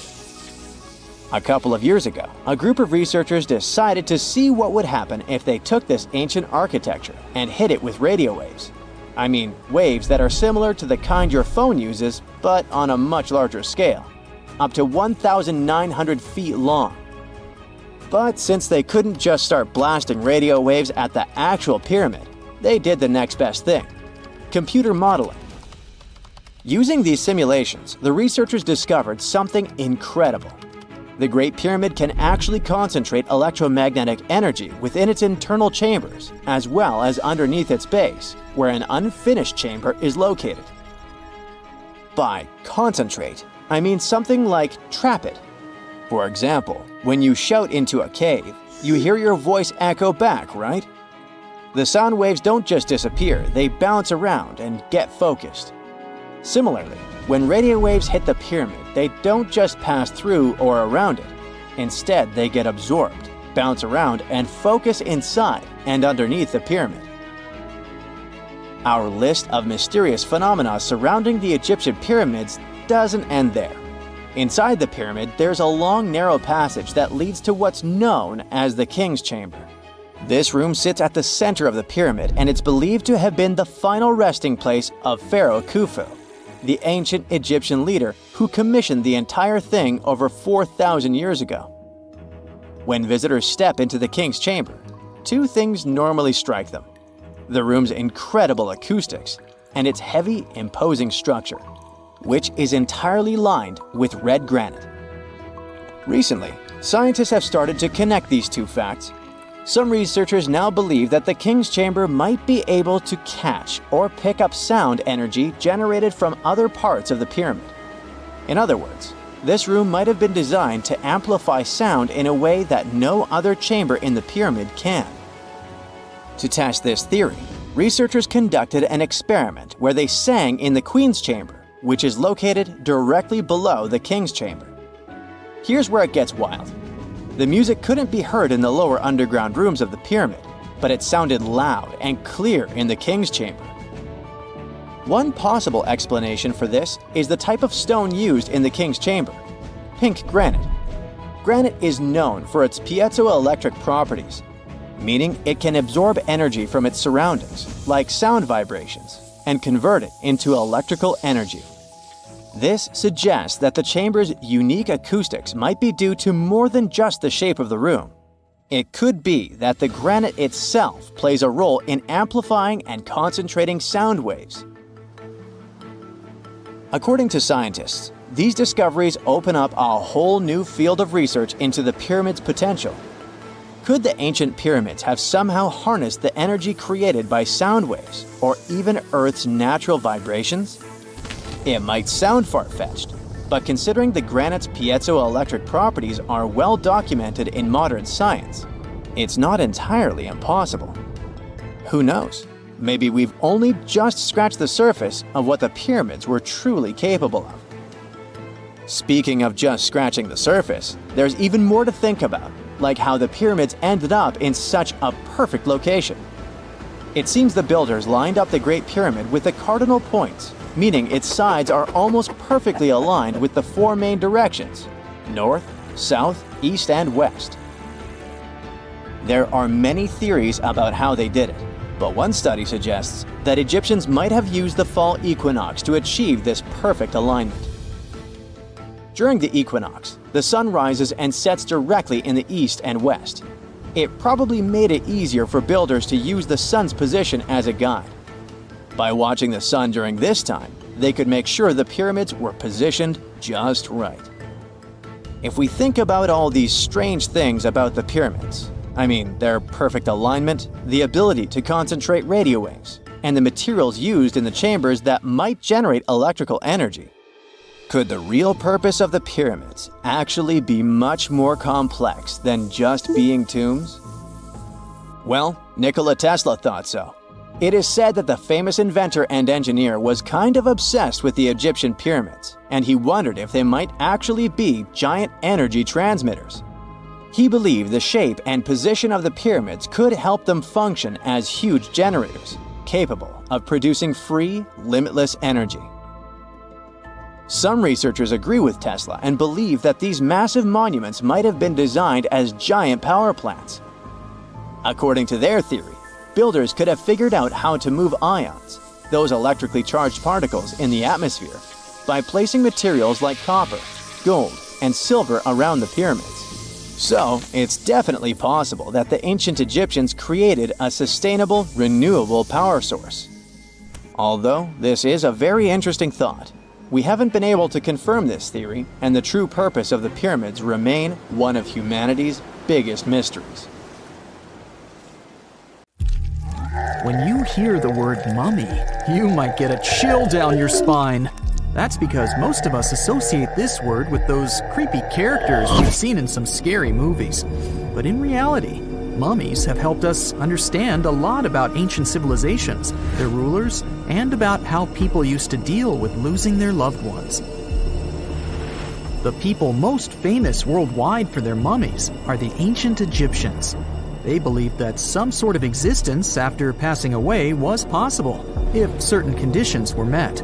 That's why they insisted on preserving the human body through the process of mummification and placing the mummy in a furnished tomb, kind of like giving it a fully functioning apartment of its own. Why did they believe in this? Well, because they were deeply connected to their natural environment for the most part. They saw the natural cycles around them, like how the sun rose every day, followed by the moon, or how new life was always sprouting from plants, even after they had wilted away. They also believed that the powerful spirit Osiris, who represented the cycle of passing away and resurrection, played a role in this process. To prepare for the afterlife, the ancient Egyptians followed certain rituals, like mummification, which involved using materials like honey, resins, and incense to preserve the body. There's no other mummy more popular than that of King Tut. He was a young pharaoh who ruled over 3,000 years ago in Egypt. The problem with discovering ancient royal tombs is that most of such burial sites were previously robbed. People knew ancient rulers had been left with many valuable belongings, so those locations became vulnerable to thieves. When King Tut's tomb was opened in 1922, people were excited because it had not been robbed, like many other previously discovered royal tombs. That's how well hidden it was. Inside, his mummy was encapsulated in a total of 3 coffins, including one made of gold. The objects found in his tomb showed us what ancient Egypt was like, and studying his mummy also helped us learn about the culture and practices popular at the time when he passed away. We also learned about his family by looking at his DNA. Scientists were able to discover that he had had a disease called malaria and a problem with his foot that might have made it hard for him to walk. Ramses II was another pharaoh in Egypt who ruled for 68 years, which was quite a lot back in the day. He was known for his expansion campaigns and building projects. Many objects from his time as a ruler still exist today, including a large statue of him. Ramses II was about 6 feet tall and lived to be about 90 years old. After looking at his mummy, scientists concluded that he may have had a medical condition that affected his spine. Now, remember those thieves I mentioned before? They are probably the reason why Ramses II ended up in a plain coffin in a secret collection of royal mummies at Deir al-Bahari, which was rediscovered in 1881. Thankfully, archaeologists were able to identify him because his journeys had been recorded on his wrappings. The process was really tedious too. In fact, in ancient Egypt, the mummification process could take a staggering 70 days to complete. A special person would say a very specific speech while delicately handling the body and drying it out using a type of salt called natron. They also used linen and resin to make the body look more lifelike and to wrap it in cloth. The tomb was equally as important for ancient Egyptians. The walls of King Tut's tomb, for example, were adorned with intricate artwork that depicted his journey to the afterlife, from his burial procession to his passage through the underworld. The ancient Egyptians believed that everyone made this journey after passing away, and they filled their tombs with items and paintings to help the person in their spiritual travels. Additionally, the walls of the tomb were decorated with spells from a special book, which contained a collection of poems that the Egyptians believed would help people reach the afterlife. And speaking of how important this journey was, people also placed food in these ancient tombs. In King Tut's tomb, archaeologists discovered 36 jars of vintage beverages and 8 baskets of fruit, which were believed to be left there to help him in his journey to the afterlife. The Egyptians believed that traveling to the afterlife took a really long time, so they left a lot of supplies, such as food and water, to sustain their loved ones. Pharaohs also generally had numerous luxurious garments and beautiful jewelry in their tombs to ensure that they would have a fashionable journey. These items included various types of linen clothing, such as tunics, scarves, gloves, and headdresses, as well as a lot of gold jewelry with precious stones, like bracelets, buckles, pendants, necklaces, rings, and even precious depictions of insects for protection. Some were also deposited with fans made from ivory and ostrich feathers to keep them cool in the afterlife. Some ancient rulers were even placed in their forever apartments along with boats. For example, Pharaoh Khufu built the Great Pyramid at Giza as his tomb, and a large ship was found inside. King Tut, however, was buried with multiple boat paddles, but no actual boat. Instead, he had 3 chariots and numerous walking sticks made of precious materials, perhaps indicating he'd rather travel to the beyond by land, not by water. Amongst the most interesting objects found near ancient mummies are bottles of oils and perfumes. If rulers were supposed to be fashionable, why not smell nice too, right? Also, some of them had some ancient kinds of board games, most of them made out of precious materials like gold or ivory. One of those games was called Senet. It was very popular amongst the ancient Egyptians and very similar to modern-day chess. The ancient Egyptians may have the most famous mummies out there, but they weren't the first to invent the procedure. In fact, it all started in South America with an ancient civilization named the Chinchorro. As far as we know today, these people were the first to mummify their loved ones that had passed away. They did it somewhere around 2,000 years before the Egyptians started their own rituals. Sure, we can tell a lot about ancient rulers by studying these mummies, but until recently, we had no idea what they really looked like during their lifetime. Not so long ago, though, some very special mummy paintings were found by archaeologists studying ancient Egyptian objects. These mummy portraits are highly detailed paintings of individuals that were made while they were still alive. Such paintings were often painted on wood, as opposed to the classical portraits we all know about, which are painted on canvas. They are known for their realism and beauty, and have even been used by researchers to diagnose diseases by comparing them to the corresponding mummies. Some of these portraits also include depictions of jewelry, which was later found on the mummies. The recent discovery of these mummy portraits in Central Egypt is significant, as it marks the first time in over a century that such paintings have been found. Mummies appeared all around the world naturally, too. Mummification can occur without people intervening because of natural conditions, like extremely cold or hot environments, places with a lack of oxygen, or accidental exposure to chemicals that preserve the body. These conditions don't allow bacteria to grow, resulting in the body remaining more or less intact. Famous Ötzi was one of these mummies. We know today he was a man who lived around 5,000 years ago in Europe. But upon his discovery in the Alps in 1991, Austrian authorities initially believed that he was a modern mountaineer because of how well preserved the body was. However, after the Iceman was removed from the glacier, it was determined that he was actually from the Copper Age. X-rays are a type of invisible radiation that can pass through our bodies and objects. They're very important in the field of medicine because they allow doctors to see inside our bodies without having to perform surgery. Now, let's dive into how X-rays work. They're a kind of electromagnetic radiation, just like light or radio waves. However, they have much higher energy than light, which makes them able to go through objects that light cannot. Imagine you have a powerful flashlight. If you try to shine it through a wall, the light won't go through because the wall is too thick. But these rays have enough energy to go through walls and even our bodies. The discovery of X-rays happened by accident in the late 19th century. A scientist was experimenting with cathode rays, which are a type of radiation. He was working in his lab and noticed that a nearby fluorescent screen started to glow, even though it was not directly exposed to the cathode rays. He realized that something invisible was causing the fluorescence, and he named it X-ray, because X is the mathematical symbol for something unknown. He continued experimenting with such rays and discovered that they could pass through many objects, like flesh and bones, but not through denser materials like metal.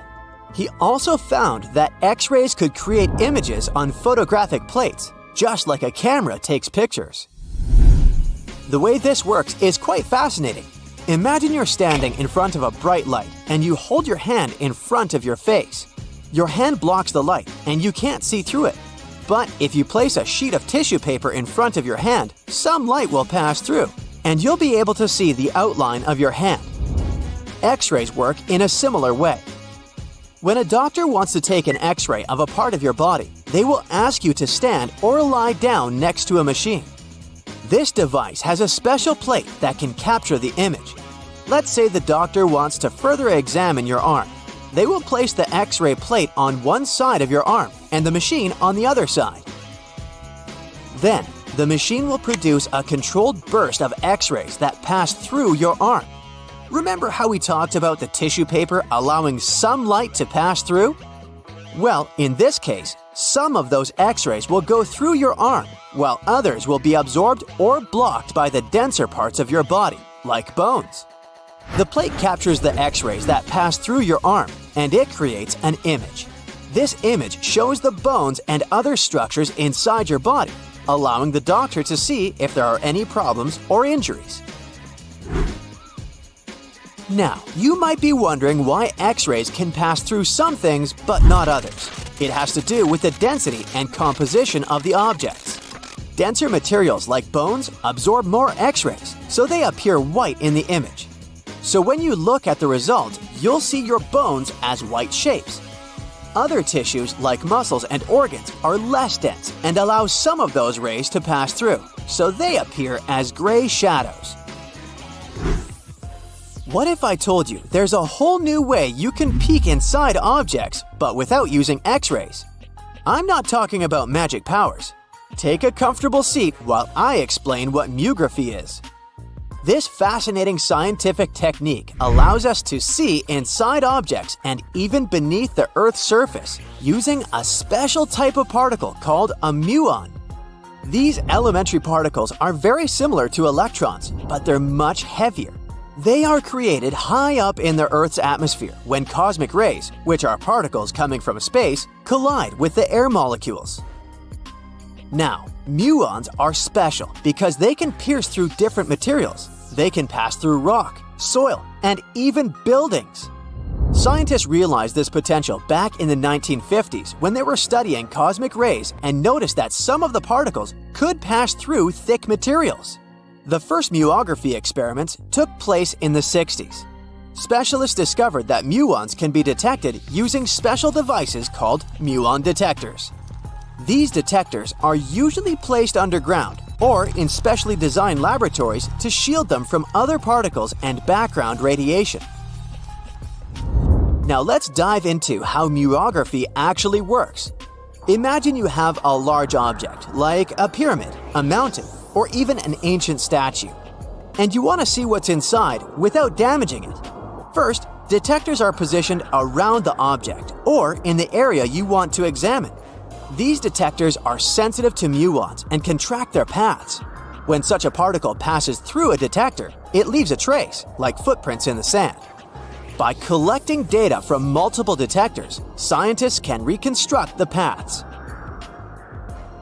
Here's where things get really cool. The Earth's atmosphere acts like a natural filter for muons. It turns out that the more massive an object is, the more particles it will block. So, if you have a large, dense object like a mountain, fewer muons will pass through it compared to a smaller, less dense object, like an empty box. This difference in the number of particles that reach the detectors can give us clues about what's inside the objects. Scientists use computer algorithms and mathematical techniques to analyze the data and create images. These images represent the density distribution of the object being studied. It's like creating a map that shows where the densest areas are and where there's gaps inside the object. The concept of muography is similar to using shadows to understand the shape and size of an object. Imagine you're standing in front of a bright light and you place your hand between the light source and a wall. You'll see a shadow of your hand on the wall. Based on the shape and size of the shadow, you can get an idea of what your hand looks like, even though you can't see it directly. This technique has been used to study various objects and structures. For example, scientists have used it to explore the inside of volcanoes and pyramids, and even to investigate the structure of mountains and the Earth's crust. With the help of this amazing technique, scientists have now uncovered new information about the Great Pyramid of Giza. They discovered something that had eluded tomb raiders for centuries. They found a hidden chamber. And guess what they named it? The Big Void. Yeah, I know, not the most creative name. They even used 3 different muon detection techniques just to be super sure that it was indeed a big, mysterious void inside the grandest pyramid of them all. Once news got out about this mind-boggling discovery, Egyptian authorities couldn't resist the temptation to explore further. So, they brought in an endoscope camera to confirm the existence of this epic void. So, they inserted a camera through one of the openings underneath the entrance, and voila! It revealed a corridor. More so, the corridor had a chevron ceiling. I can't help but imagine the ancient Egyptians using it as a cool dance floor. Another team of scientists decided to take another shot at scanning this newfound void. According to them, the Great Pyramid of Giza is a pioneer in the pyramid game. It used a technique called chevron to cover internal structures and keep them from collapsing. Now, why did the ancient Egyptians build this corridor and the grand void it leads to? One theory suggests that the corridor was built to relieve pressure inside the pyramid. Another theory says that the void could be a result of the pyramid's construction process. It could have been an internal ramp used to move roof blocks into position, and then it was left there or filled loosely with rubble. According to other enthusiastic explorers, there might be another burial chamber waiting to be discovered. They believe that the pyramids were built with a dash of randomness in the construction process. As the builders worked their magic, they realized that some chambers wouldn't be able to handle the weight of a majestic sarcophagus. So they made adjustments on the fly, creating new plans as they went along. You have heard about Nikola Tesla. You have definitely heard about the Great Pyramids in Egypt. But what if I told you that Tesla may have probably uncovered the ancient mystery surrounding the pyramids? Wait, what? Is this a crossover episode? Nope. It's highly probable that the secrets of the pyramids are hidden in plain sight. But first, let's recap what we know about the pyramids. What's so mysterious about them? I mean, they are just old quirky buildings, aren't they? One of the biggest questions is how they were built. Some people think that the pyramids were created by people using only their hands and muscles. But others think that there might have been some kind of crazy energy source that we don't know about yet. Like, what if aliens helped out or something? Just kidding. But this idea of some unknown energy source being used to build the pyramids has been around for ages. Even in old texts, like the pyramid texts, it talks about how the gods gave us something to build a great power. So maybe there was something really powerful and mysterious going on back then?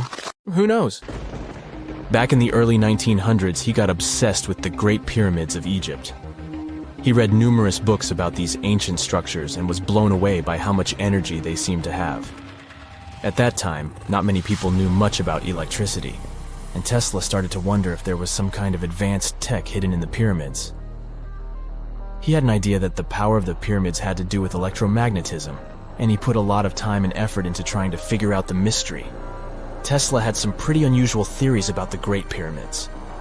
He thought that they could actually store and move electricity, which could then be used to power up the areas around them. He also had this theory that the pyramids were built using some kind of crystal energy. He believed that the chambers inside the pyramids could have these super powerful crystals that could control the electromagnetic fields. But that's not all. Tesla also had this idea that the materials used to make the pyramids had properties that allowed them to trap energy from the sun and the moon. And not just a little bit of energy. He thought that the pyramid could actually create this massive energy field that could light up whole cities or even brighten up dark places. He thought that the pyramids could be used as giant power plants to generate electricity and run machines. Tesla even believed that the pyramids were somehow linked to cosmic energy, which could be used for spiritual enlightenment and healing. How very new age of him. Anyway, Tesla wasn't just pulling these ideas out of thin air. He was seriously into studying everything he could about the pyramids, from ancient artifacts and texts to hieroglyphs and drawings. And he came up with this idea that the pyramids were designed to be energy amplifiers, and some kind of unknown energy source was used during their construction. Some people thought Tesla was eccentric for coming up with these theories, but his ideas have actually had a huge impact on the way we think about the pyramids today. Researchers and scholars have been digging into his theories for years and using them to uncover some of the biggest mysteries surrounding these ancient structures. For example, recently scientists have used theoretical physics to investigate how the Great Pyramid of Egypt would react to certain radio waves. They found out that if the radio waves were a certain length, the pyramid could concentrate the energy inside its rooms and focus it under its base. The scientists did lots of calculations to figure this out. They first thought about what radio wavelengths would work best. Then they made a model of how the pyramid would react to the waves. They figured out how much of the energy from the waves would get absorbed or spread out. Lastly, they checked how the energy would move around inside the pyramid when the waves hit it. To help explain all of this, the scientists used something called multipole analysis. This is when you take a complicated object and break it down into simpler parts. Then you can see how each part interacts with the energy that's coming in. It's like taking apart a puzzle to see how each piece fits together. The researchers are interested in how all of this can be used in the future. They want to make really tiny particles that can do the same thing as the pyramid, but with light. By changing the size, shape, and the material of these particles, they can control how the light moves around them. This can be really useful for things like making tiny sensors or super efficient solar cells. The scientists had to make some guesses when they were doing their research. They assumed that there weren't any hidden spaces inside the pyramid, and that the material used to build it was all the same. But even with these guesses, they still made some pretty impressive discoveries. But the pyramid study is not the only proof that Tesla was ahead of his time. There are more Tesla's projects that seemed unrealistic at the time, but that scientists and enthusiasts reevaluate and try to implement today. Let's talk about Tesla's most ambitious project, the Wardenclyffe Transmission Tower. Back in 1900, Tesla was already a big shot when it came to electrical engineering in America. People were blown away by his amazing inventions and the fact that he managed to outdo Thomas Edison in the battle of currents. However, Tesla wasn't content to rest on his laurels. He decided to embark on his most ambitious project yet, the transmission tower at Wardenclyffe. It was built between 1901 and 1905, and it was based on one of Tesla's breakthrough ideas. He had a vision to make the impossible possible by creating a global wireless communication system. It would use Earth itself as a conductor, transmitting music, news, stock market reports, secured military communications, and even facsimile images. Does it sound familiar? Right, it sounds just like the internet that we use today, only without the use of any wires. But Tesla had a much bigger dream in mind, to transmit power wirelessly.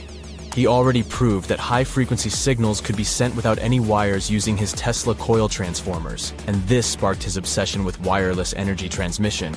His vision was to not only transform the way we communicate, but also to find a way to transfer power currents globally by tapping into the Earth's natural energy. Tesla believed that there was an abundance of free energy all around us that could be used for humanity's benefit. In 1899, he conducted some top-secret experiments and got convinced that it was possible to transmit electrical power through the Earth's upper atmosphere. This is actually how the Wardenclyffe Tower was created. It was supposed to be the prototype station for a network of towers all over the globe that would provide the whole world with wireless energy. Unfortunately, Tesla didn't have the resources or the patience of his investors to bring this project to fruition. It ran into all sorts of financial problems and roadblocks, and in 1917, the unfinished tower was finally torn down for scrap metal to pay off Tesla's mounting debts. Now it remains a sad reminder that even the greatest minds can sometimes fall short of their dreams. The original red brick laboratory, however, is still there, and it is the only Tesla lab that has survived. Fun fact, in 2017, a film crew made a crazy discovery. They used ground-penetrating radar to explore the area around Wardenclyffe, and they found a whole series of tunnels stretching for hundreds of feet underneath the site. Nobody knows exactly what these tunnels were used for, but people have been speculating for years that they were part of Tesla's grand plan. Wardenclyffe, of course, is a major landmark for Tesla enthusiasts from all over the world. Who knows? Maybe someone will finally crack the mystery of the tunnels one day. But even if they don't, the legacy of Tesla and his amazing ideas lives on. The year is 1923. Two teenagers sneak out of their homes in the middle of the night in Florida City. Rumor had it that an old man was building a rock castle by himself. But every time someone tried to see what the old man was doing, he would stop working. The curious teens managed to sneak into Ed's backyard and saw something they could later describe as magic. They recalled seeing rocks moving around like helium balloons. The old man was moving up to 30 tons of stone by himself to build his castle. Even if he didn't allow anyone to see him working, he would proudly talk about it around the town. But whenever people asked how he was building a stone castle all on his own, he simply answered, "I cracked the secret of the pyramids." This story begins in Latvia, Edward Leedskalnin's home country. Edward was born in a small village on January 12, 1887. He was born in a family of stonemasons, which is probably where he learned ancient techniques of building. However, he grew up as a sickly boy, which meant he could never carry much weight or undergo heavy physical activity. At the age of 26, an unfortunate turn of events determined Ed's fate. The love of his life broke off their engagement, and heartbroken Ed decided to move to the United States. He lived in a couple of American states before finally moving to Florida, where his life's adventure started. Ed spent years searching for the right spot of land to build his dream house. He always rejected good farmland. When people wondered why, he only smiled. Finally, when he bought land of his own, it was deemed terrible by his close friends. The soil was bedrock. He could neither plow nor farm it, but it seemed perfect for what he was seeking to build. Ed's close friends would often describe him as eccentric. When asked why he wanted to build a house, he would only say, "It's for my sweet 16. Someday she's coming back." Then, he'd change the topic of the conversation. It took Ed about 30 years to finish Coral Castle, and he did it all by himself. He would only work under the cloak of night and never let anyone see what he was doing. The completed Coral Castle embodies a number of unsolved mysteries. If you were to visit the site back then, you'd have to go through a 9-ton, 8-foot-tall revolving gate door that even a kid could push with just one finger. Ed was so proud of this door that he originally named the site Rock Gate Park. It was renamed Coral Castle only much later, after Ed's passing. Once inside, visitors would access the incredible wonders of Ed's constructions: towers, mystic symbols, furniture, and swing sets, all made entirely of monolithic blocks of stone. The stones are set on top of each other, using only their weight to keep them together. And believe it or not, the entire park gathers around 1,100 tons of stone. Today, if you visit Ed's living quarters, you'll even see the simple instruments he used to construct all of this: chisels, hammers, ropes, and pulleys. The type of work he did is difficult even with modern-day equipment, let alone without it.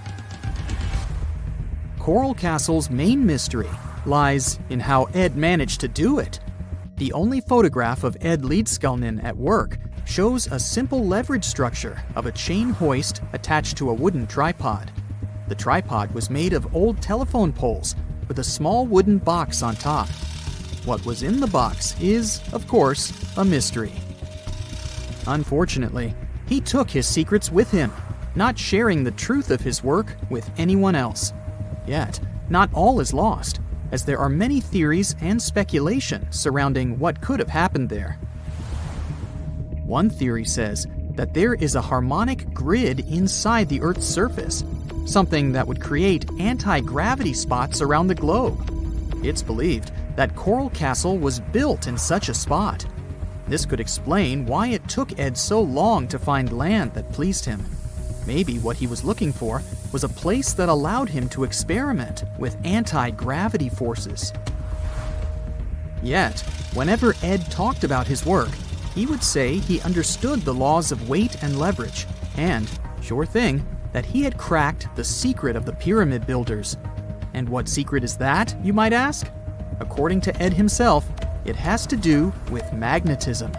He even published a pamphlet called Magnetic Current. There, he explains that every object has magnetic particles inside of them. A person just needs to understand where they are located inside such objects. This way, objects can be lifted and moved around without much effort, just like moving something heavy underwater. Researchers say that if we assume Ed Leedskalnin and the pyramid builders used the same technique, then it would only have taken 4,700 workers to build the Great Pyramid of Giza, instead of the 20,000 to 100,000 that is currently estimated. But this story just keeps on getting more and more mysterious. In the late 1920s, Ed was finishing the construction of Coral Castle in Florida City. rumors about his work had spread around town. People said Ed was hiding a stash of money somewhere in his living quarters. One night, a group of men waited until Ed was alone and broke into the castle to rob him. They couldn't find the money and, luckily, didn't harm Ed. But in the following days, he decided that it was best he moved out of that land.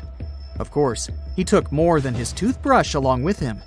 Ed decided to move the entire coral castle to another land 10 kilometers away from where he had built the park.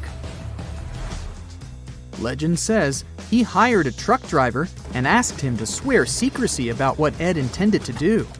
He asked the driver to look away while Ed loaded the truck by himself, moving all of the rocks without any help.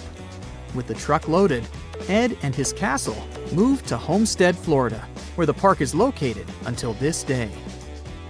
In 1986, a group of engineers from Florida University was called to try to fix the park's gate entrance, the 9-ton revolving door that Ed was so proud of. They arrived with plenty of modern-day equipment, including a 20-ton crane. When the engineers took the door down, they noticed that Ed had used a strange circular stone at the bottom of the revolving door. The engineers couldn't understand how this frisbee-sized rock could withstand 9 tons of weight without breaking into pieces. They sent the rock to the geology department at the University of Florida, but the geologists simply returned the rock, saying they couldn't find a match of this rock in their databases. They couldn't determine its origin. The engineers put the 9-ton gate back into place, trying to use other techniques. At first, it didn't work without the base rock Ed had originally used. So, they had to cut the gate rock to make it work as a revolving door once again, proving that modern-day technology couldn't replicate what Ed had done single-handedly. Fast forward to 2011, and another man claimed to have cracked the code of the pyramid builders and Ed Leedskalnin himself. Wally Wallington, a retired construction worker from Lapeer County, Michigan, has managed to build using similar techniques to those used by Ed. Wallington is known for having built his personal Stonehenge in Michigan. He is said to have used simple machines, such as levers and counterweights, moving around multi-thousand-pound concrete blocks. Unlike Ed, Wallington has shared his techniques with the public. Multiple videos are showing the clever engineering he built from very simple materials. It sure is impressive. The man has moved his entire barn into another property just with the help of simple tools. However, there is no way to prove that these were the same techniques used to build Coral Castle. To this day, the secrets of Coral Castle haven't been unraveled. But hey, we can always keep trying to solve it. Imagine working 7 days a week on a large-scale construction site. You, along with thousands of others, carry millions of stone blocks and put them on top of each other according to a complex system. You work without modern construction equipment. You have no air conditioning or constant access to water. It's so hot outside that you can fry eggs on the road. You've been building the pyramid for decades, and now, when it's finally done, you enjoy the result of the colossal work of thousands of people. You're looking at a giant cultural monument of global value that will freeze in time and amaze people for tens of thousands of years. A few thousand years have passed. People in the 21st century see the pyramids and are like, wow, I can't believe humans have built this. Yeah, the people who built the pyramids wouldn't have appreciated such a theory. But actually, there are reasons to believe that people built it using some fantastic technology. From the outside, it seems the Great Pyramids are just big triangles of stone. People just put some heavy blocks on top of each other, and that's it. In fact, the design seems too perfect to be true. The pyramid consists of more than 2 million blocks. They lay so close to each other and are so even that you couldn't squeeze even a thin sheet of paper between them. Scientists still can't figure out the exact technology for building the Egyptian pyramids. One of the biggest and most famous is the Great Pyramid of Giza. This huge construction, well known all over the world, has one big secret. There should be a capstone on top of the pyramid. It's a triangular-shaped stone block, a small pyramid on top of a huge one. It's also called a pyramidion. The builders of ancient Egypt made it out of granite and limestone and covered it with gold. No records or old drawings prove that there was a pyramidion at the top of the Great Pyramid of Giza. But there's another ancient Egyptian structure with such a triangle, the Red Pyramid. It was built before the Great One, and its capstone has survived to this day. Archaeologists have found and reconstructed it. But where could the capstone of the Great Pyramid be? It's a mystery that still has no answer. Some are sure that some thieves have stolen it from the top. Maybe they just climbed up and pushed the pyramidion down. It makes perfect sense. The capstone was probably the most valuable element of the pyramid. Many scientists and archaeologists still don't know its exact purpose. Some believe that this peak covered with gold glorified the pharaohs. The capstone reflected moonlight at night and illuminated the entire space around it. During the day, the capstone reflected sunlight with its shiny surface. You could have noticed it from afar. The top of the pyramid was a kind of guiding star for lost travelers. All other stone blocks of the pyramid consist of limestone. People polished them to make them look shiny. In the past, they were even glowing and reflected light. You could see glowing pyramids from space, although they looked like tiny lights. Over thousands of years, winds, sandstorms, and rains have changed the pyramid's appearance. If people had taken care of them all this time, they would have looked like something out of science fiction movies, or the pyramids from Las Vegas. But unfortunately, we will never see their original appearance. Some archaeologists and scientists believe that the capstone could absorb the sun's energy and distribute it evenly throughout the pyramid. No one knows precisely why the Egyptians needed this technology. There's a theory the pyramids are ancient energy systems. The pharaohs applied this energy to use some unique technologies that were more advanced than all the achievements of the 21st century. And the triangular shape of the pyramids was ideal for boosting this electromagnetic energy. In theory, solar radiation, or electromagnetic forces, accumulated at the top of the pyramid, filled the inner rooms, and then went down the walls to the base. Any surface distortion could prevent the flow from spreading, so they had to create a perfectly smooth surface. That's why they installed the blocks so that nobody could squeeze a needle or razor blade between them. Many people believe in this theory because they built the pyramids from limestone. This material can hold energy inside itself. In the inner part, they created granite deposits to cause air ionization, that is, to create an electric charge. They also dug channels under the pyramid for water to transmit electricity. And at the top, they put a gold capstone, the best conductor of electricity. So, this is how you get a great power generator. Different cultures used similar technologies to create electricity all over the world. But these are all theories. If it had been working, humanity would have used these technologies today. There are mentions of the metal industry, chemistry, engineering, physics, mathematics, and astronomy in some ancient records. Most scientists don't believe in all these things. We know the detailed stages of the technology's development in different cultures. In the 21st century, scientists, historians, and anthropologists can track the evolution of all modern devices. If people had created some technological inventions in ancient times, the history of the world would have looked different. Perhaps all the achievements of antiquity could have been wiped off the face of the earth by global cataclysms, and it can happen to us. Just imagine how people would dig up a laptop in 5,000 years. Perhaps they wouldn't understand what kind of device it is. Another Egyptian wonder surrounded by mystery is the statue of the Sphinx. The Egyptians carved it out of a single massive piece of limestone about 4.5 thousand years ago. But scientists still don't know the exact date of its construction or who built it. people painted the Sphinx in different colors, so it looked much brighter and more vivid in the distant past. It was shining just like the Great Pyramids. Anyway, time hasn't only changed its appearance, but its name too. Initially, the Egyptians called it Horemeket. The Greeks renamed it the Sphinx about a few hundred years after it had been built. The Sphinx emphasized the greatness of the rulers of Egypt. It also performed a symbolic function of a watchdog guarding the tomb of the pharaoh and the paths leading to it.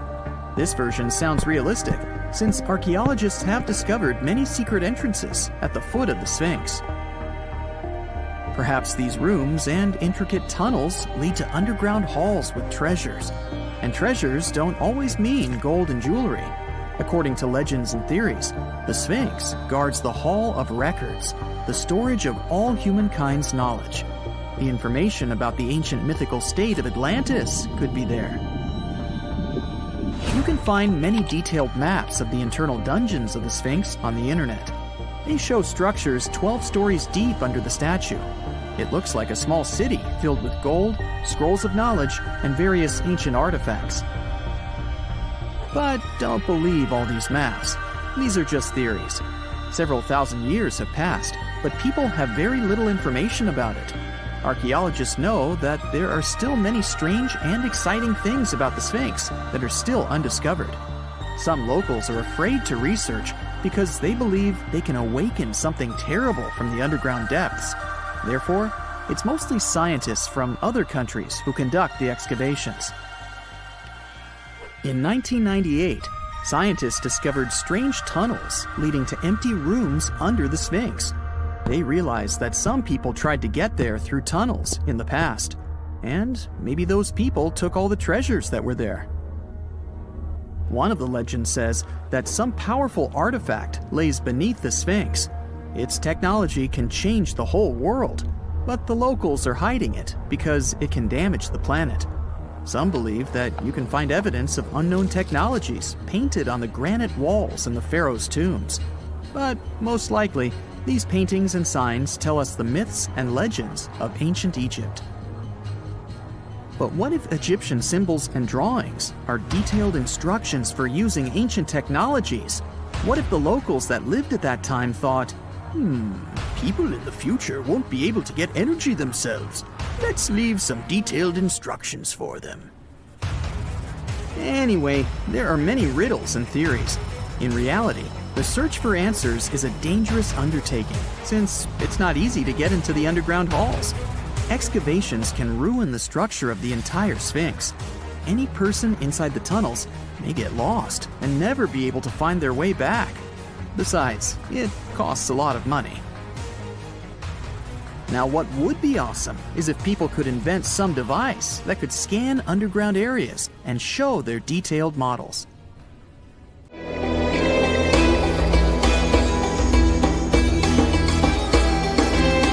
The Great Pyramid was created as the final resting place of ancient Egyptian monarch Khufu.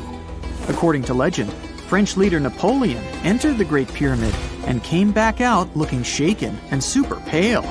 He never revealed what he saw inside, but whatever it was is said to have affected him for the rest of his life.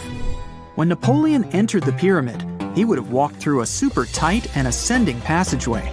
He'd then go through another passageway, known as the Great Chamber. This corridor would have been much taller than the previous one, and would have cobbles too. He'd then reach the King's Chamber, the centerpiece of the Great Pyramid, which was lined with huge blocks of granite. But it wouldn't have looked as grand as we might imagine. There are no hieroglyphics decorating its walls, as Egyptians only began decorating the burial chambers of pyramids much later on.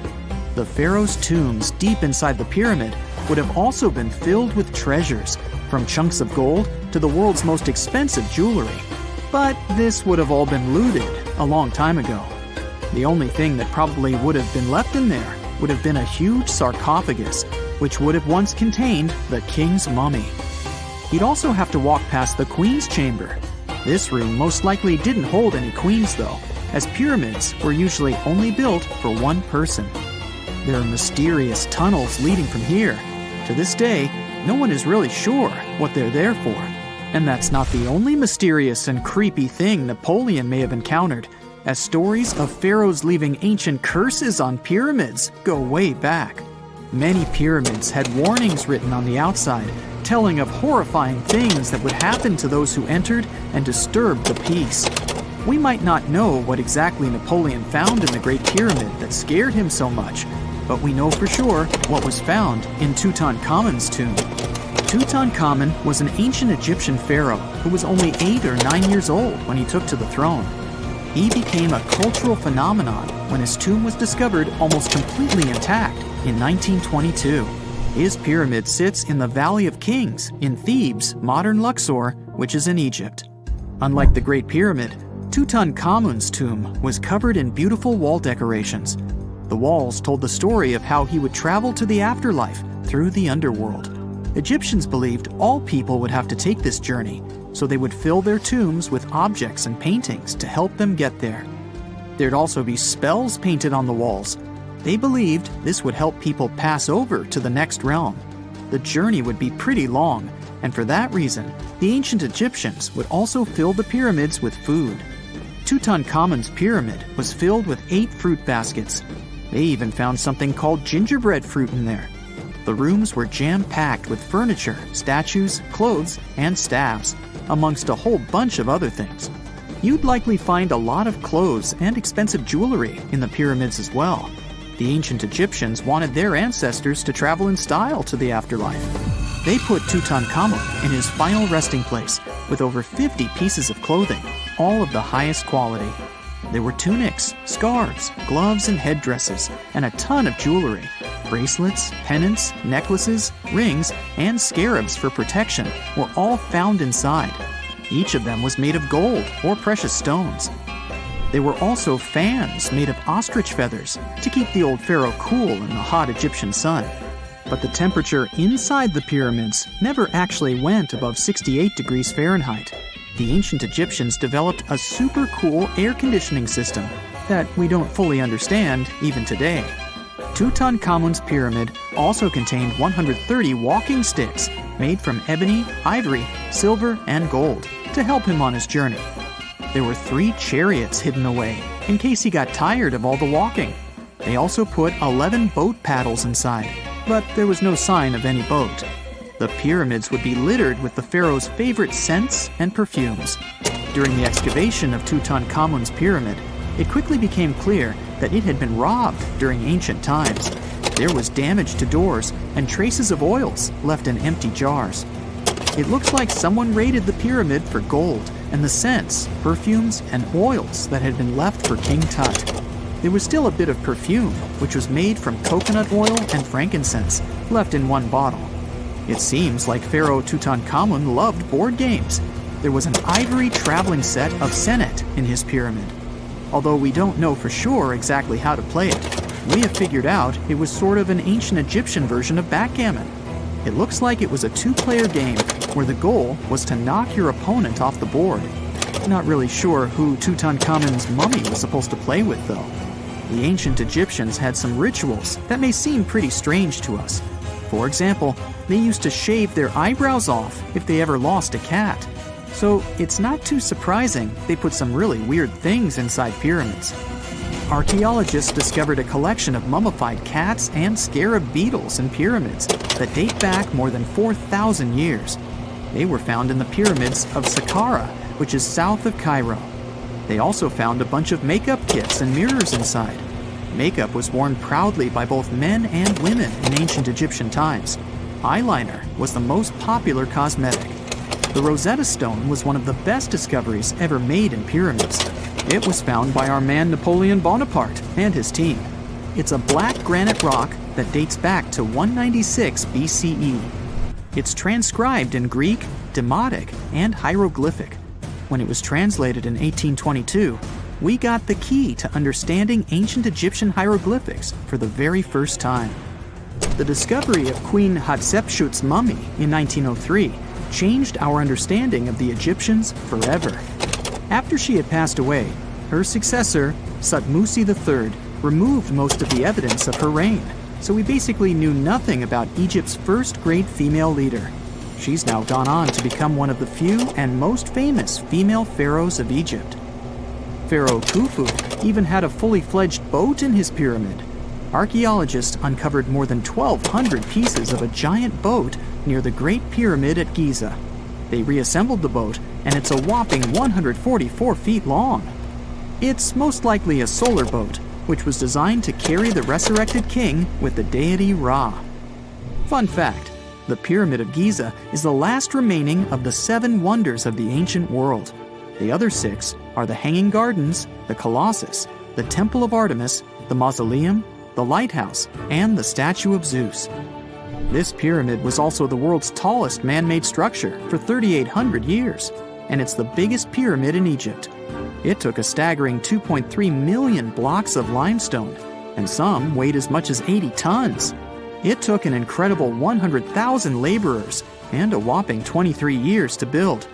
Its original height was a mega 480 feet.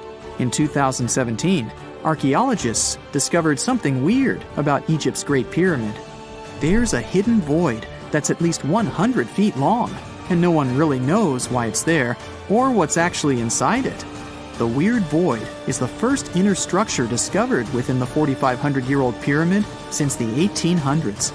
Scientists used cosmic rays to detect the massive hole, but are still no closer today to finding out what's inside. The ancient Egyptians took a lot of care building the pyramids, and everything was strategically placed and structurally sound, so it's super unlikely that this hole is due to blocks falling over time. Loads of pyramids also contain small model figurines called ushabti. These represented attendants. They believed they would come to life to serve the pharaohs in the afterlife. But it's amazing that all this stuff actually fit inside. There isn't actually a huge amount of space inside the structures. It's mostly just rock. So looky here, scientists discovered ancient artifacts near King Tut's tomb. Turns out, his VIP final resting place looks more like a public graveyard with about a dozen wooden coffins that's been there for around 3,600 years. Okay, I might have exaggerated a tad. The 11 tombs weren't exactly right next to King Tut, but they were close, near the same city of Luxor. New findings in Egyptian tombs can help us piece together what life was like in ancient Egypt. And guess what? Ancient Egyptians seem to have been remarkably like us, modern humans. Say, the women have always loved jewelry, and archaeologists retrieved a beautifully made necklace with 30 amethyst beads and 2 agate beads, plus a hippo head amulet. Bet it was all the rage back then. Researchers also discovered 2 copper mirrors. One had a handle shaped like a lotus, and the other was decorated with Hathor, the ancient Egyptian deity of the sky, women, fertility, and love. These recent excavations near Tutankhamun's burial site led to another jaw-dropping revelation. For the first time in thousands of years, fragments of Queen Hatshepsut's Valley Temple were uncovered.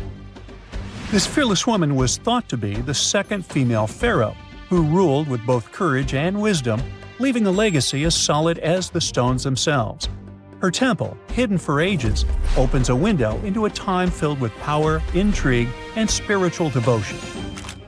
Archaeologists found over 1,000 beautifully decorated stone blocks on the outskirts of Hatshepsut's funerary temple. There were very few women who managed to take the throne in ancient Egypt.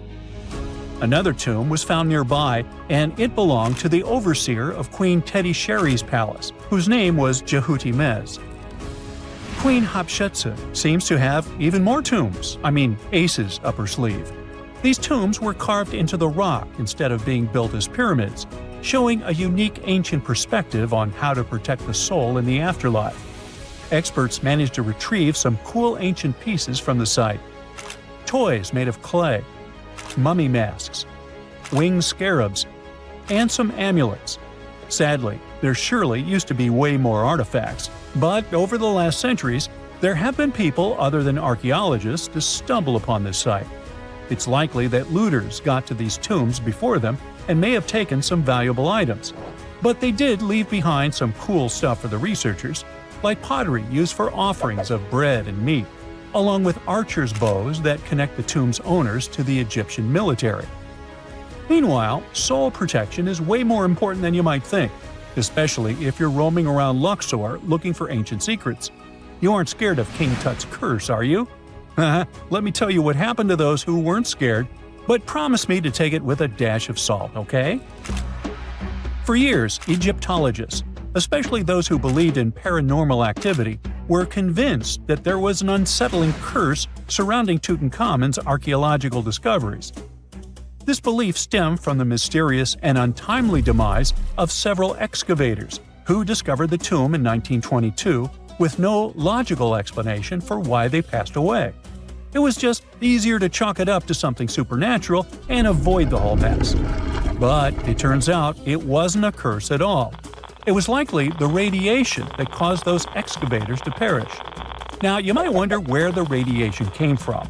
After all, while radioactivity was discovered in the 19th century, ancient Egyptians, despite their impressive pyramids, didn't have any radium lying around to make Tut's tomb glow like crazy. So, what could be the real story? It might have been toxic waste behind it all. Toxic levels of radiation from uranium and hazardous waste have been lurking inside the tomb since it was sealed over 3,000 years ago. The burial chamber of Tutankhamun's tomb reportedly has such high radiation levels that anyone who steps inside could easily end up with a fatal dose of radiation sickness or an incurable condition. By the way, you can have a somewhat similar level of radioactivity if you don't get rid of those moldy dinner leftovers you left to perish in your fridge a month ago. But this radioactivity isn't exclusive to Tutankhamun's tomb. Ancient Egyptian artifacts discovery is rewarding yet dangerous due to unusually high radiation levels in Old Kingdom tombs all over Egypt. Geiger counters have detected radiation at 2 sites near the Giza pyramids, and radon, a radioactive gas, has been found in several underground tombs in Saqqara. Interestingly, experts believe that the builders of these ancient tombs were aware of the toxins, as some eerie warnings were carved into the walls of many tombs. One inscription ominously declared, "They that break this tomb shall meet their end by a malady that no doctor can diagnose." Other ominous phrases like "forbidden," "due to evil spirits," only added to the fear that supernatural curses haunted these ancient sites. Ominous signs have stunned archaeologists since forever, but the fear grew even stronger a century ago with the mysterious passing of Lord Carnarvon, who funded King Tut's excavation in 1922 and reportedly explored the treasure-filled rooms, along with several others who entered the tomb. Arthur Weigall, another British Egyptologist who was present at the tomb's opening and is credited with starting the curse myth, passed away young when he was just in his 50s in 1934. Chances are the condition that made him pass was connected to radiation. In total, 6 out of the 26 people who were there when the tomb was opened met their end within a decade from various causes. Not only X-ray exposure, those reasons include asphyxia, stroke, heart failure, pneumonia, and even poisoning. Well, isn't this getting a little grim? There was one guy who opened the tomb and somehow managed to avoid the infamous curse, Howard Carter, or so it seemed. Some folks pointed to his survival as proof that the curse wasn't real. After digging up the tomb, Carter published several books on the topic and shifted gears from archaeology to dealing in antiquities for various museums. Despite dodging demise or injury, rumors swirled about how the curse may have impacted him in other ways. One of the big stories linked him to Lord Carnarvon's daughter, Evelyn. Some said he was madly in love with her, but she married someone else, so he chose to stay single. Others claim they had an affair while she was in Egypt, which ended when her father passed away and she left the country for good. However, there wasn't much evidence to support these stories. Evelyn was just 6 when they met, and they remained friends until his last breath. She was even one of the few attendees at his funeral, but denied any romantic involvement, saying they weren't that close. A year after the revolutionary discovery near King Tut's tomb, Evelyn married politician Sir Brograve Beauchamp and had a daughter. That same year, Beauchamp toured the tomb with his parents, guided by Carter himself. Carter never married and, aside from those posthumous rumors about Evelyn, had no other romantic connections. While the curse adds an intriguing twist to his life story, his tendency to keep relationships at arm's length was evident long before the tomb was opened. It seemed Carter just wasn't a people person. In 1939, after battling a serious illness, he ultimately succumbed to fate. He was 64, which was a pretty common life expectancy in the UK back then, so no one really thought it was off and linked it to an ancient curse. When he passed, it turned out he had several artifacts from Tutankhamun's tomb in his London apartment, which were eventually sent back to Egypt, marking what some viewed as the curse's end. Who knows? Maybe if he hadn't had all those ancient souvenirs at his place, he would have lived way longer. But all the other demises might seem off. The curse theory was likely fueled by some strange events during the excavation. Carnarvon got a mosquito bite that became severely infected, and around the time they opened the tomb, Cairo experienced a bizarre power outage and a freak sandstorm. Back in England, the Earl's dog, Susie, managed to escape from Carnarvon's house and began barking frantically at seemingly nothing. At least that's what the staff and family saw. Strangely enough, at the very moment her owner's heart stopped, Susie started howling and fell down without showing any signs of life. Maybe radiation didn't play a crucial role after all, and those were indeed ancient artifacts from King Tut's tomb that made them all perish. Spooky, huh? The ancient city of Taposiris Magna is hidden on the northern coast of Egypt. These days it has very little of its former glory, but what lies beneath it may hold the secret to uncovering a famous mystery, that of Cleopatra, the most memorable Egyptian queen in history. The recently discovered tunnel is also known as a geometric miracle for its time. Excavations have uncovered a 43-foot-long structure below the ground, which is partially submerged in water. Its shape and construction technique are similar to that of the Eupalinos tunnel, another amazing ancient discovery. This one is located in Greece and was built by excavating simultaneously from 2 points, aiming to have them meet in the middle.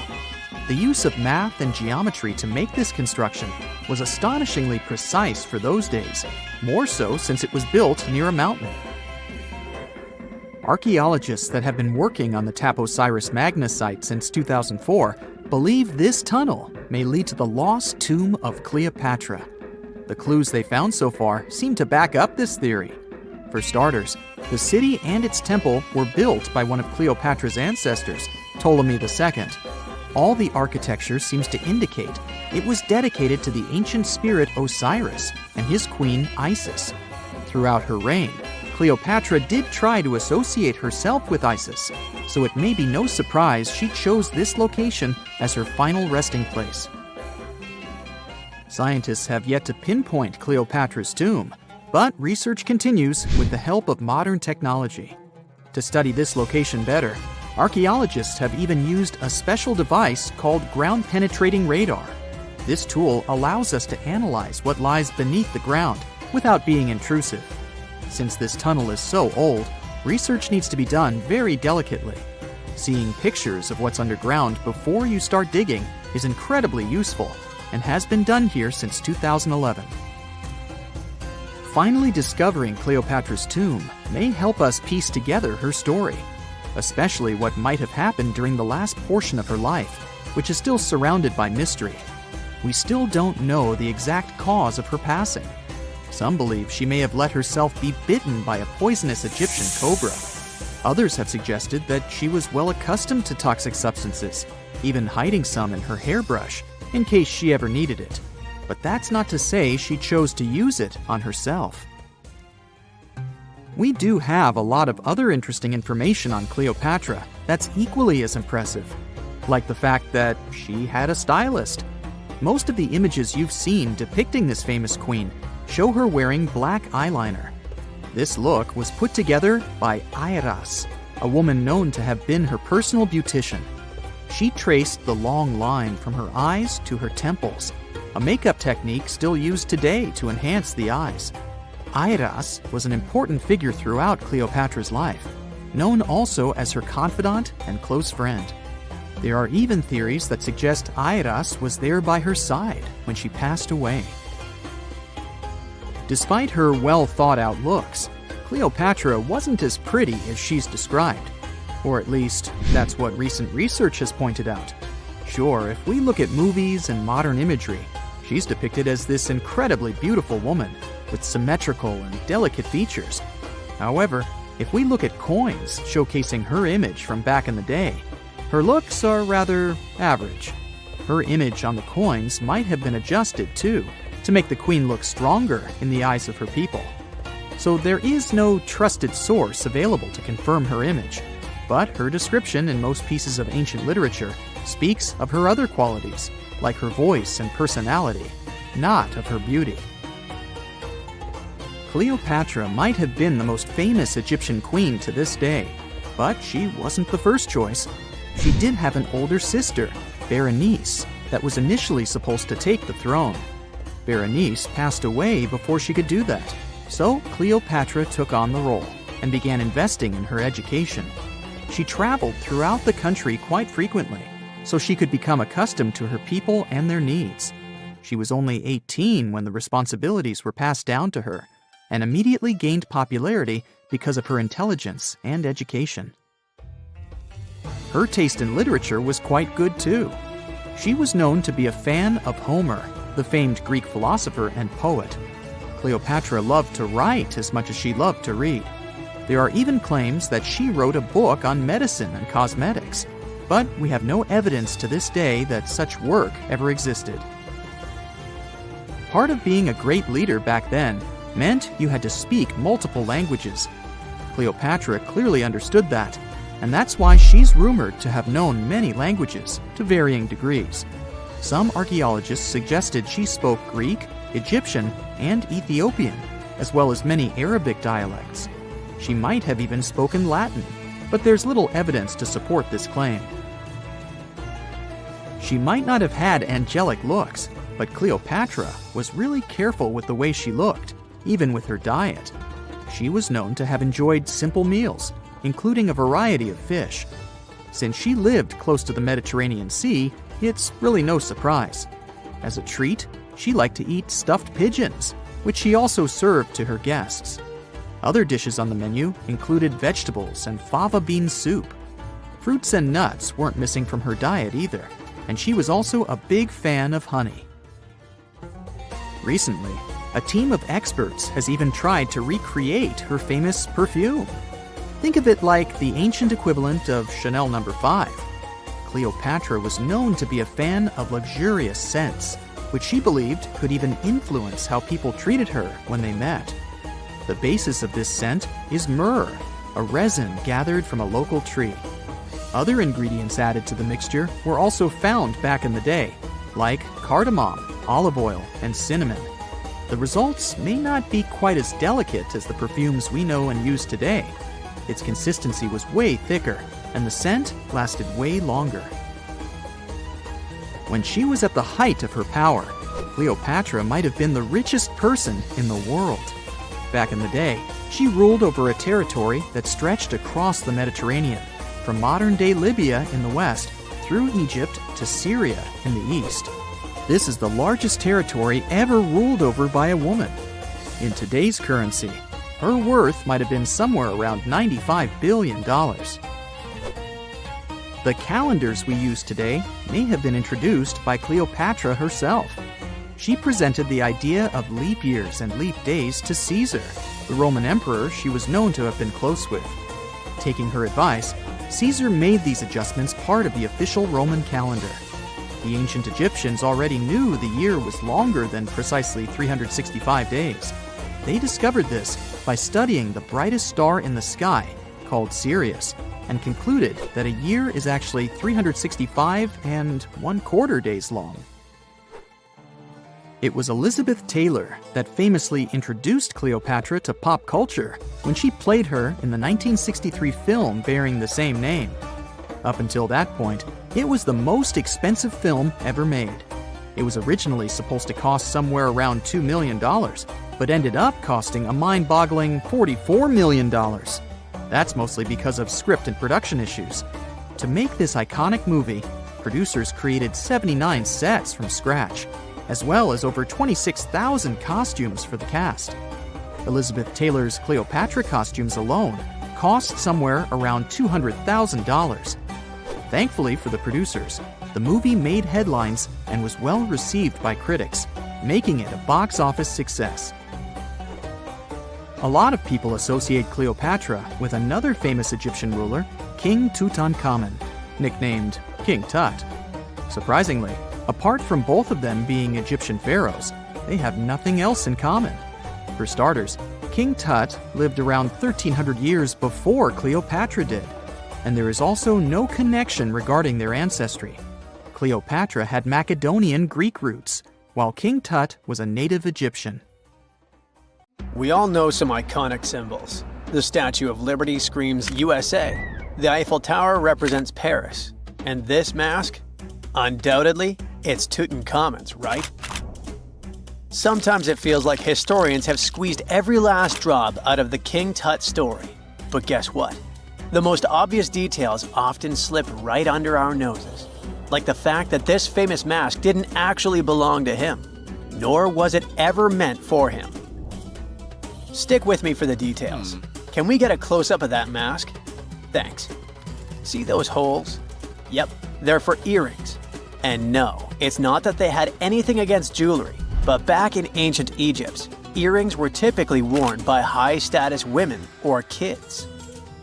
Now, if you know your history, you might say, but Tut was a boy king, wasn't he? You're spot on. He began his reign at just 9 years old. Sadly, that didn't last long as he passed away at a very young age. So when he was 9, he might have worn earrings, but he probably took them off when he hit that no earrings age. Sounds reasonable, right? Actually, not quite. That would have been pretty strange since nobody expected him to pass away young. Certainly not at 9. So no one was preparing a kid's mask for a burial. It's this untimely demise that suggests the mask used was simply the best option available when Tut passed away. There are more clues pointing to the idea that the mask was found in a hurry. Let's think about this. Even though Tut was mummified and his body could wait a bit, his loved ones wanted him to reach the afterlife ASAP. Some experts even believe the paint in the tomb was still wet when it was sealed. But look at his mask. It's a masterpiece. There's no way it was made in a rush. It's way more elaborate than other simpler cartonnage pieces. The renowned mask of King Tut stands 21 inches tall, adorned with precious stones, and features a golden beard that weighs 5.5 pounds, making the entire mask 22.5 pounds. Okay, I'm a bit confused here. So it seems like it was probably a kid's mask, but it had a beard? I've never seen a 9-year-old with a goatee, and I'm guessing you haven't either. Just think about it. A grown man's face compared to a kid's face. Fun fact for you, our faces pretty much stopped growing at the age of 16, so by 19, Tut would have definitely had the face of an adult man. Can you imagine trying to fit a relatively small kid's mask on a grown man? That would have been super embarrassing, and no one would have let that happen. Right, let's dismiss the kids theory. Now, the second option, if you remember, is that the mask could have originally belonged to a woman. This is where the beard theory comes into play. Some researchers believe the beard might have been added later on. Here's another twist. What if the mask was actually made for Nefertiti herself, who ended up maskless? In this case, there are two discoveries. Two birds with one stone. For now, it sounds like a conspiracy theory, I know. But let's give it a shot and delve deeper into the details. So, Tut passed away in around 1323 BCE, probably due to malaria. He had other health issues too, like when he broke his leg, and records suggest he wasn't in the best shape. As for Nefertiti, we have no solid data about her demise. Plus, nobody knows exactly when or where she was buried. The supposed year when she passed away is around 1330 BCE, but she could have lived longer, and the mask was intended and prepared for her. Or maybe they just took her mask right from the burial chamber. After all, they were family. Well, sort of. She was said to be his stepmom, having been married to Akhenaten. who was likely Tut's father. But this is not 100% accurate. Some scientists doubt it. Ah, these ancient Egyptian families. It's hard to keep track of who's who. I know, you're not yet convinced that Tut wore a lady's mask. Let me share one more theory with you. Meet Howard Carter, the enthusiastic archaeologist who discovered Tutankhamun's tomb. It was located in the Valley of Kings outside Luxor, and, to everyone's surprise, was nearly intact. When he entered, he noticed something odd. This didn't feel like a pharaoh's burial chamber. It was classy and all, but it had a vibe that suggested it was made for a woman. Typically, Egyptian pharaohs had larger tombs that suited them better, and even more strangely, it was oriented to the right of the entrance. This didn't add up. That orientation was typical for female chambers, which Egyptian queens used. Another red flag was that the chamber appeared to have been built in stages, and all the artifacts, around 2,000 of them, seemed hastily placed there. Even more curious, they looked like they were meant for other royals. Carter discovered this burial site in 1922, but it remained a mystery as to why it was so bizarre. Almost a century later, Nicholas Reeves thought he may have solved the puzzle. He claimed that King Tut might not have been the original resident of the tomb. Instead, he suggested that the undisturbed resting place of the legendary Queen Nefertiti could be hidden behind the walls of the boy king's burial chamber.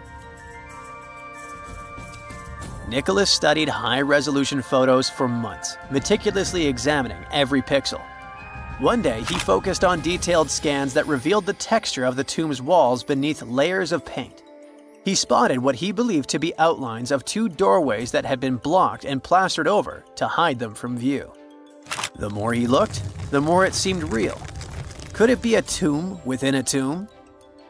Nicholas theorized there was a hidden storeroom behind the western wall of King Tut's tomb, and his chamber might just be the outermost section of a larger corridor-style network of rooms.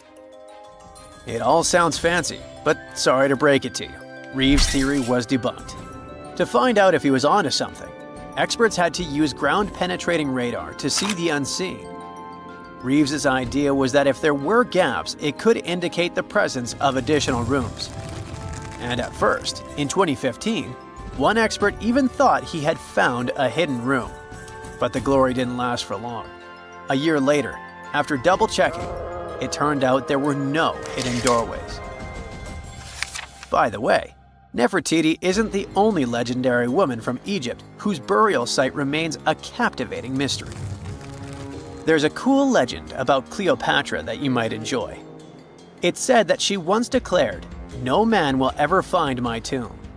Kind of fitting, right? After all, the person who's come closest to uncovering her final resting place is a woman. Fast forward a few millennia after she passed away, and while no man has located it, archaeologist Kathleen Martinez believes she might have cracked the code.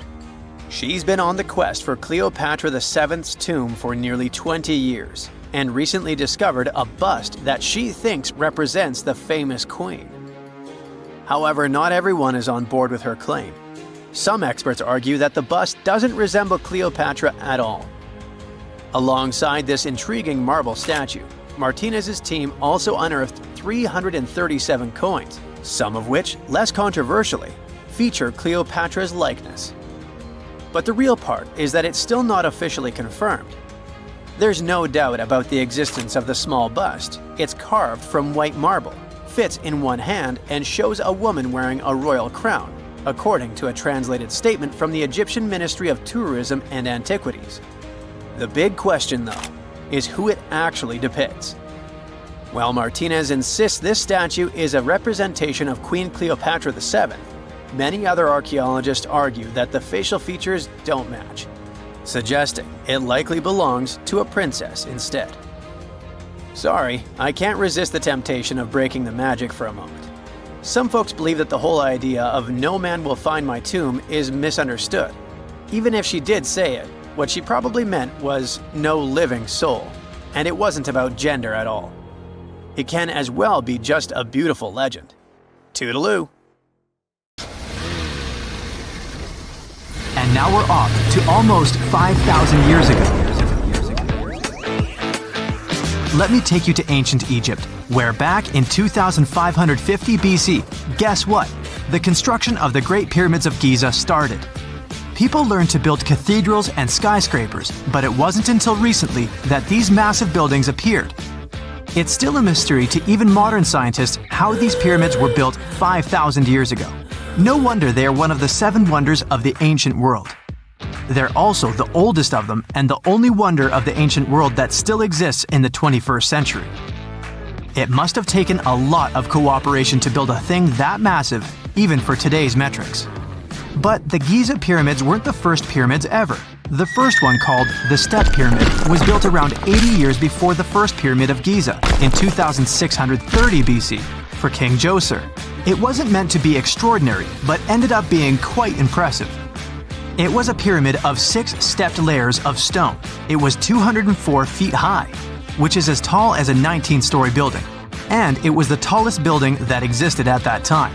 It wasn't just a pyramid though, it was surrounded by a whole complex of buildings, including even courtyards. In ancient Egypt, people believed in the afterlife, so everyone, especially kings, wanted to make sure they had everything they needed to get ready for it. Here's why the pyramid complex was perfectly supplied with a lot of objects people used every day. The complex included a pyramid and a kind of a palace. Those buildings had many things the king loved and might need one day, like furniture, food, and gold vessels. After Djoser, building pyramids became common practice, but many pyramids weren't finished. It would usually take about 20 years to build one, but many rulers reigned way less than that. Overall, there are more than 100 pyramids. The most famous pyramids are the Great Pyramids of Giza. The first one and the biggest one was built for Pharaoh Khufu, around 2550 BC. Initially, it was 481 feet tall, which is as tall as a 40-story building. The second pyramid was built for Khufu's son, Pharaoh Khafre, around 2520 BC. It's just a bit shorter, usually standing at 471 feet high, a 39-story building. This is the pyramid with the famous statue of the Sphinx. Sphinxes have a lion's body and a human head. They were built to guard important areas. This one has the head of Pharaoh Khafre and is guarding his pyramid, facing the sunrise. The Sphinx is most well known and is one of the world's biggest and oldest statues. Originally, it had red color and did have a nose. It's still possible to see the trace of red pigment by its ears. But no one knows exactly when the nose disappeared. For some time, the Sphinx was sort of hidden underground, being covered with sand up to its shoulders. Luckily, in the early 1800s, an adventurer with a team of 160 people dug it out. The third Pyramid of Giza is the smallest one, being more than twice shorter. Originally, it was 218 feet high, about the height of a 20-story building. Built in 2490 BC, it was a pyramid for Khafre's son, Menkaure. The pyramids are designed to align with the points of the compass, and their sides symbolize the rays of the sun. But back at the time, there were no compasses. Ancient Egyptians figured out the directions themselves, and with amazing precision. To align the pyramids, they used 2 constellations. Originally, the pyramids were covered in smooth white limestone and had a gold-silver top to reflect the sun. Later, the white limestone was taken from the pyramids by other kings and used for other buildings. Scientists estimated that ancient Egyptians used about 2.3 million stone blocks to build the first pyramid. Each block weighed more than 1 ton. This is the weight of a rhino. Some blocks were even bigger, being almost as heavy as an elephant. 4.5 millennia ago, there was no modern equipment to help build it. There were no machines, no wheels, and even no steel. The only metal available to them was copper. Even today, scientists aren't sure how the Egyptians managed to build the pyramids. There are no records left that would shed light on it. Some even think that Egyptians wanted to keep it as their secret and didn't even record it on purpose. Many believe that poor people and foreigners built the pyramids, but it's not true. Actually, the builders were very skilled workers, and they were fed and paid well. The archaeologists claim that the builders lived in a nearby temporary city and were a highly organized community with a strong leader. Scientists say that around 20,000 people worked on each pyramid complex, and it took about 20 years to build each. It probably was a national project. The construction site was large in resources, and food and essentials were likely to be contributed from all parts of Egypt. Even with all that support, it remains unclear how people managed to cut, transport, and assemble those huge stones. One of the theories suggests the stones were most likely transported on boats down the Nile River. Then, there was a harder part. They had to be moved to the construction site. For that, they probably used wooden sleds. It wasn't very hard to pull them because the sand mixed with the right amount of water was pretty slick. And 10 people could move a sled even with a rock weighing 1 ton pretty easily. Finally, one last problem. The stones had to be lifted and put into place. Archaeologists have discovered the remains of the ramps system that dates back to when the pyramids were built. Most likely, the Egyptians designed a unique system to move and pull huge stone blocks, but no one knows what it looked like exactly. The most common opinion is that there were several ramps around the pyramid to help move the blocks. The ramp was growing with the pyramid getting higher. They suppose people were walking up the stairs, pulling the stone on the wooden sled up in the middle on the sandy ramp. But this is just one of the options. Others say that the ramps were going around the pyramid. Some say the ramps were inside the pyramid. But we'll never know for sure, and it'll forever remain a mystery, just like the ancient Egyptians wanted. Surprisingly, there's not much inside the pyramids. Most of it is just solid stone with very little open space. But let's take a quick look inside the biggest of the pyramids of Giza.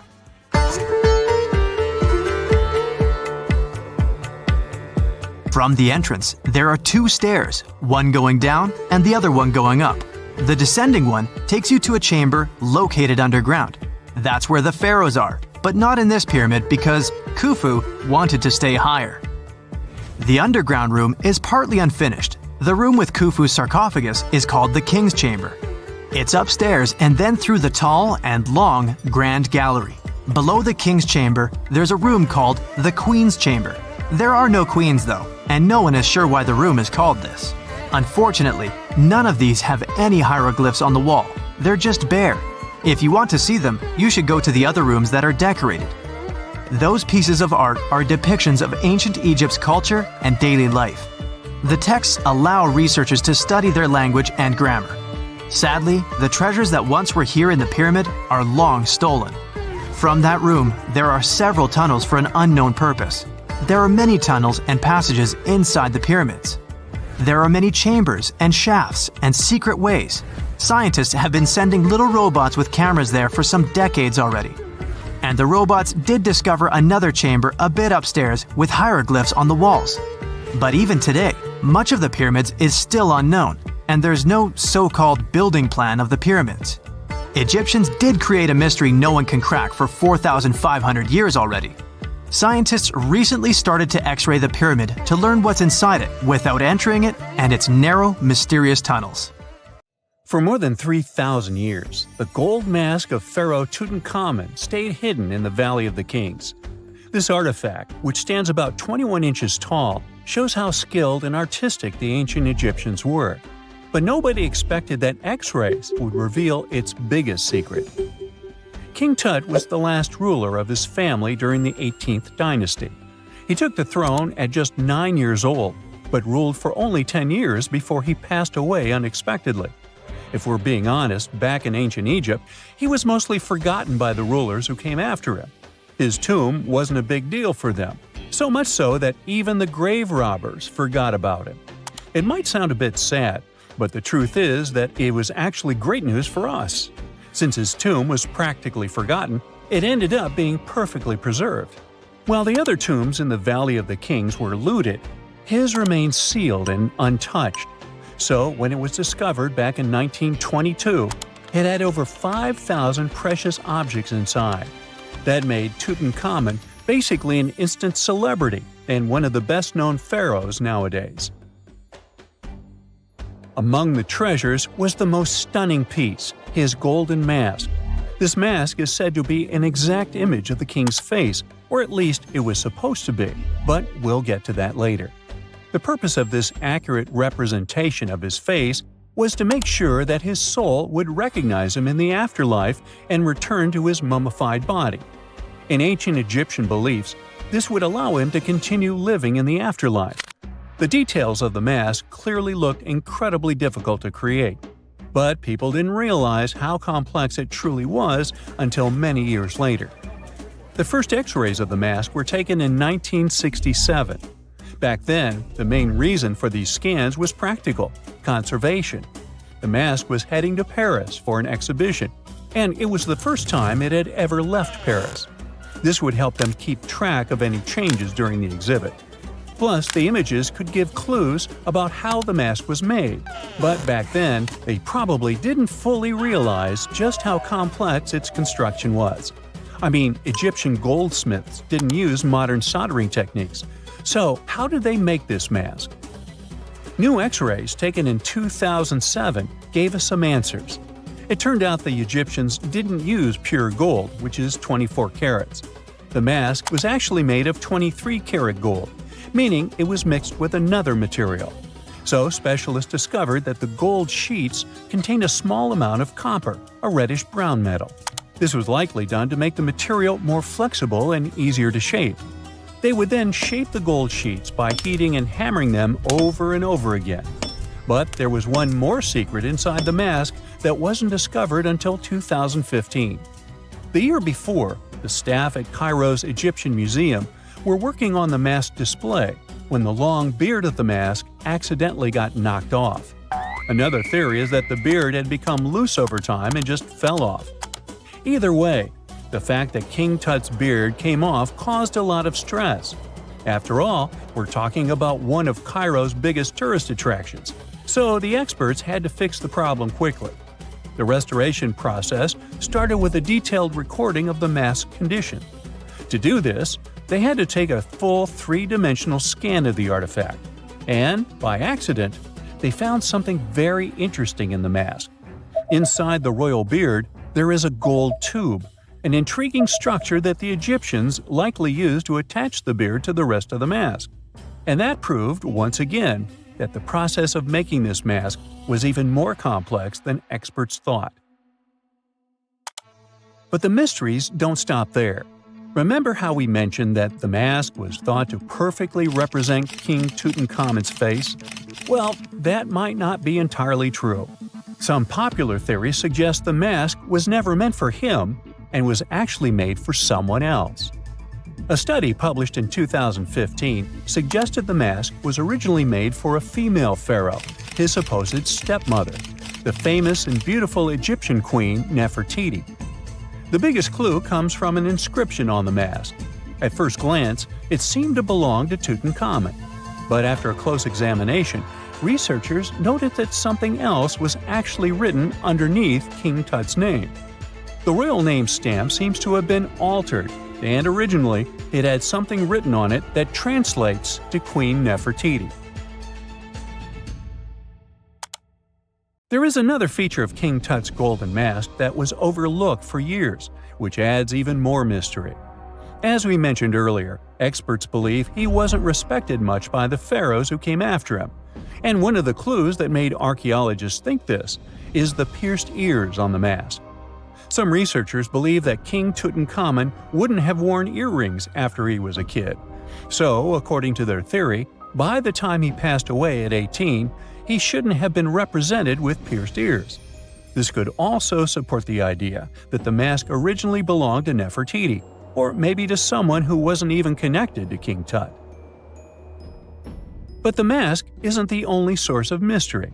In fact, his whole tomb is full of puzzles. Recently, historians found a sign that the place where King Tut was supposed to be buried was changed at the last minute. For years, experts wonder why a pharaoh who ruled for 9 years ended up in such a simple tomb. When compared to the grandeur of other pharaohs' tombs, his tomb seemed, well, a bit plain. The idea that a king like Tutankhamun would have such an unremarkable resting place just doesn't match up with the power and importance he must have had in ancient Egypt. So, what happened? Well, apparently, this might have something to do with his successor, Pharaoh I. After King Tutankhamun passed away, researchers believe that I made sure to erase him from Egypt's history. So, one theory suggests that he was probably behind the quick decision to place King Tut's body in a smaller, less impressive tomb. When experts looked at I's own tomb, they found something interesting. There is a large wall covered in painted baboons. This is the same type of artwork found in Tutankhamun's tomb. It seems like the same person might have chosen the artwork for both tombs. Now, the design and decoration of the two tombs are almost identical, suggesting there was a shared hand behind both. But there is one key difference. I's tomb is fit for a king. It's much bigger and more impressive, even though the style and artwork are similar to what you see in Tutankhamun's tomb. So the theory suggests that I decided what went into both tombs. Since Tut passed away unexpectedly at a young age, his grand tomb wasn't finished in time. Normally, pharaohs start building their tombs while they're still alive to make sure everything is perfect. But Tut passed away when he was just 18, so there wasn't enough time. I may have taken advantage of the situation, ordering a smaller tomb for Tut and keeping a larger one for himself. Experts believe this theory explains why Tutankhamun's tomb is so simple and how I managed to wipe his memory from history so easily. But in the end, the story of King Tut's mask and tomb is full of mystery and intrigue. Each new discovery sheds more light on what really happened all those years ago. But one thing is for sure, the secrets of ancient Egypt still have much to reveal, and King Tutankhamun will continue to fascinate people for years to come.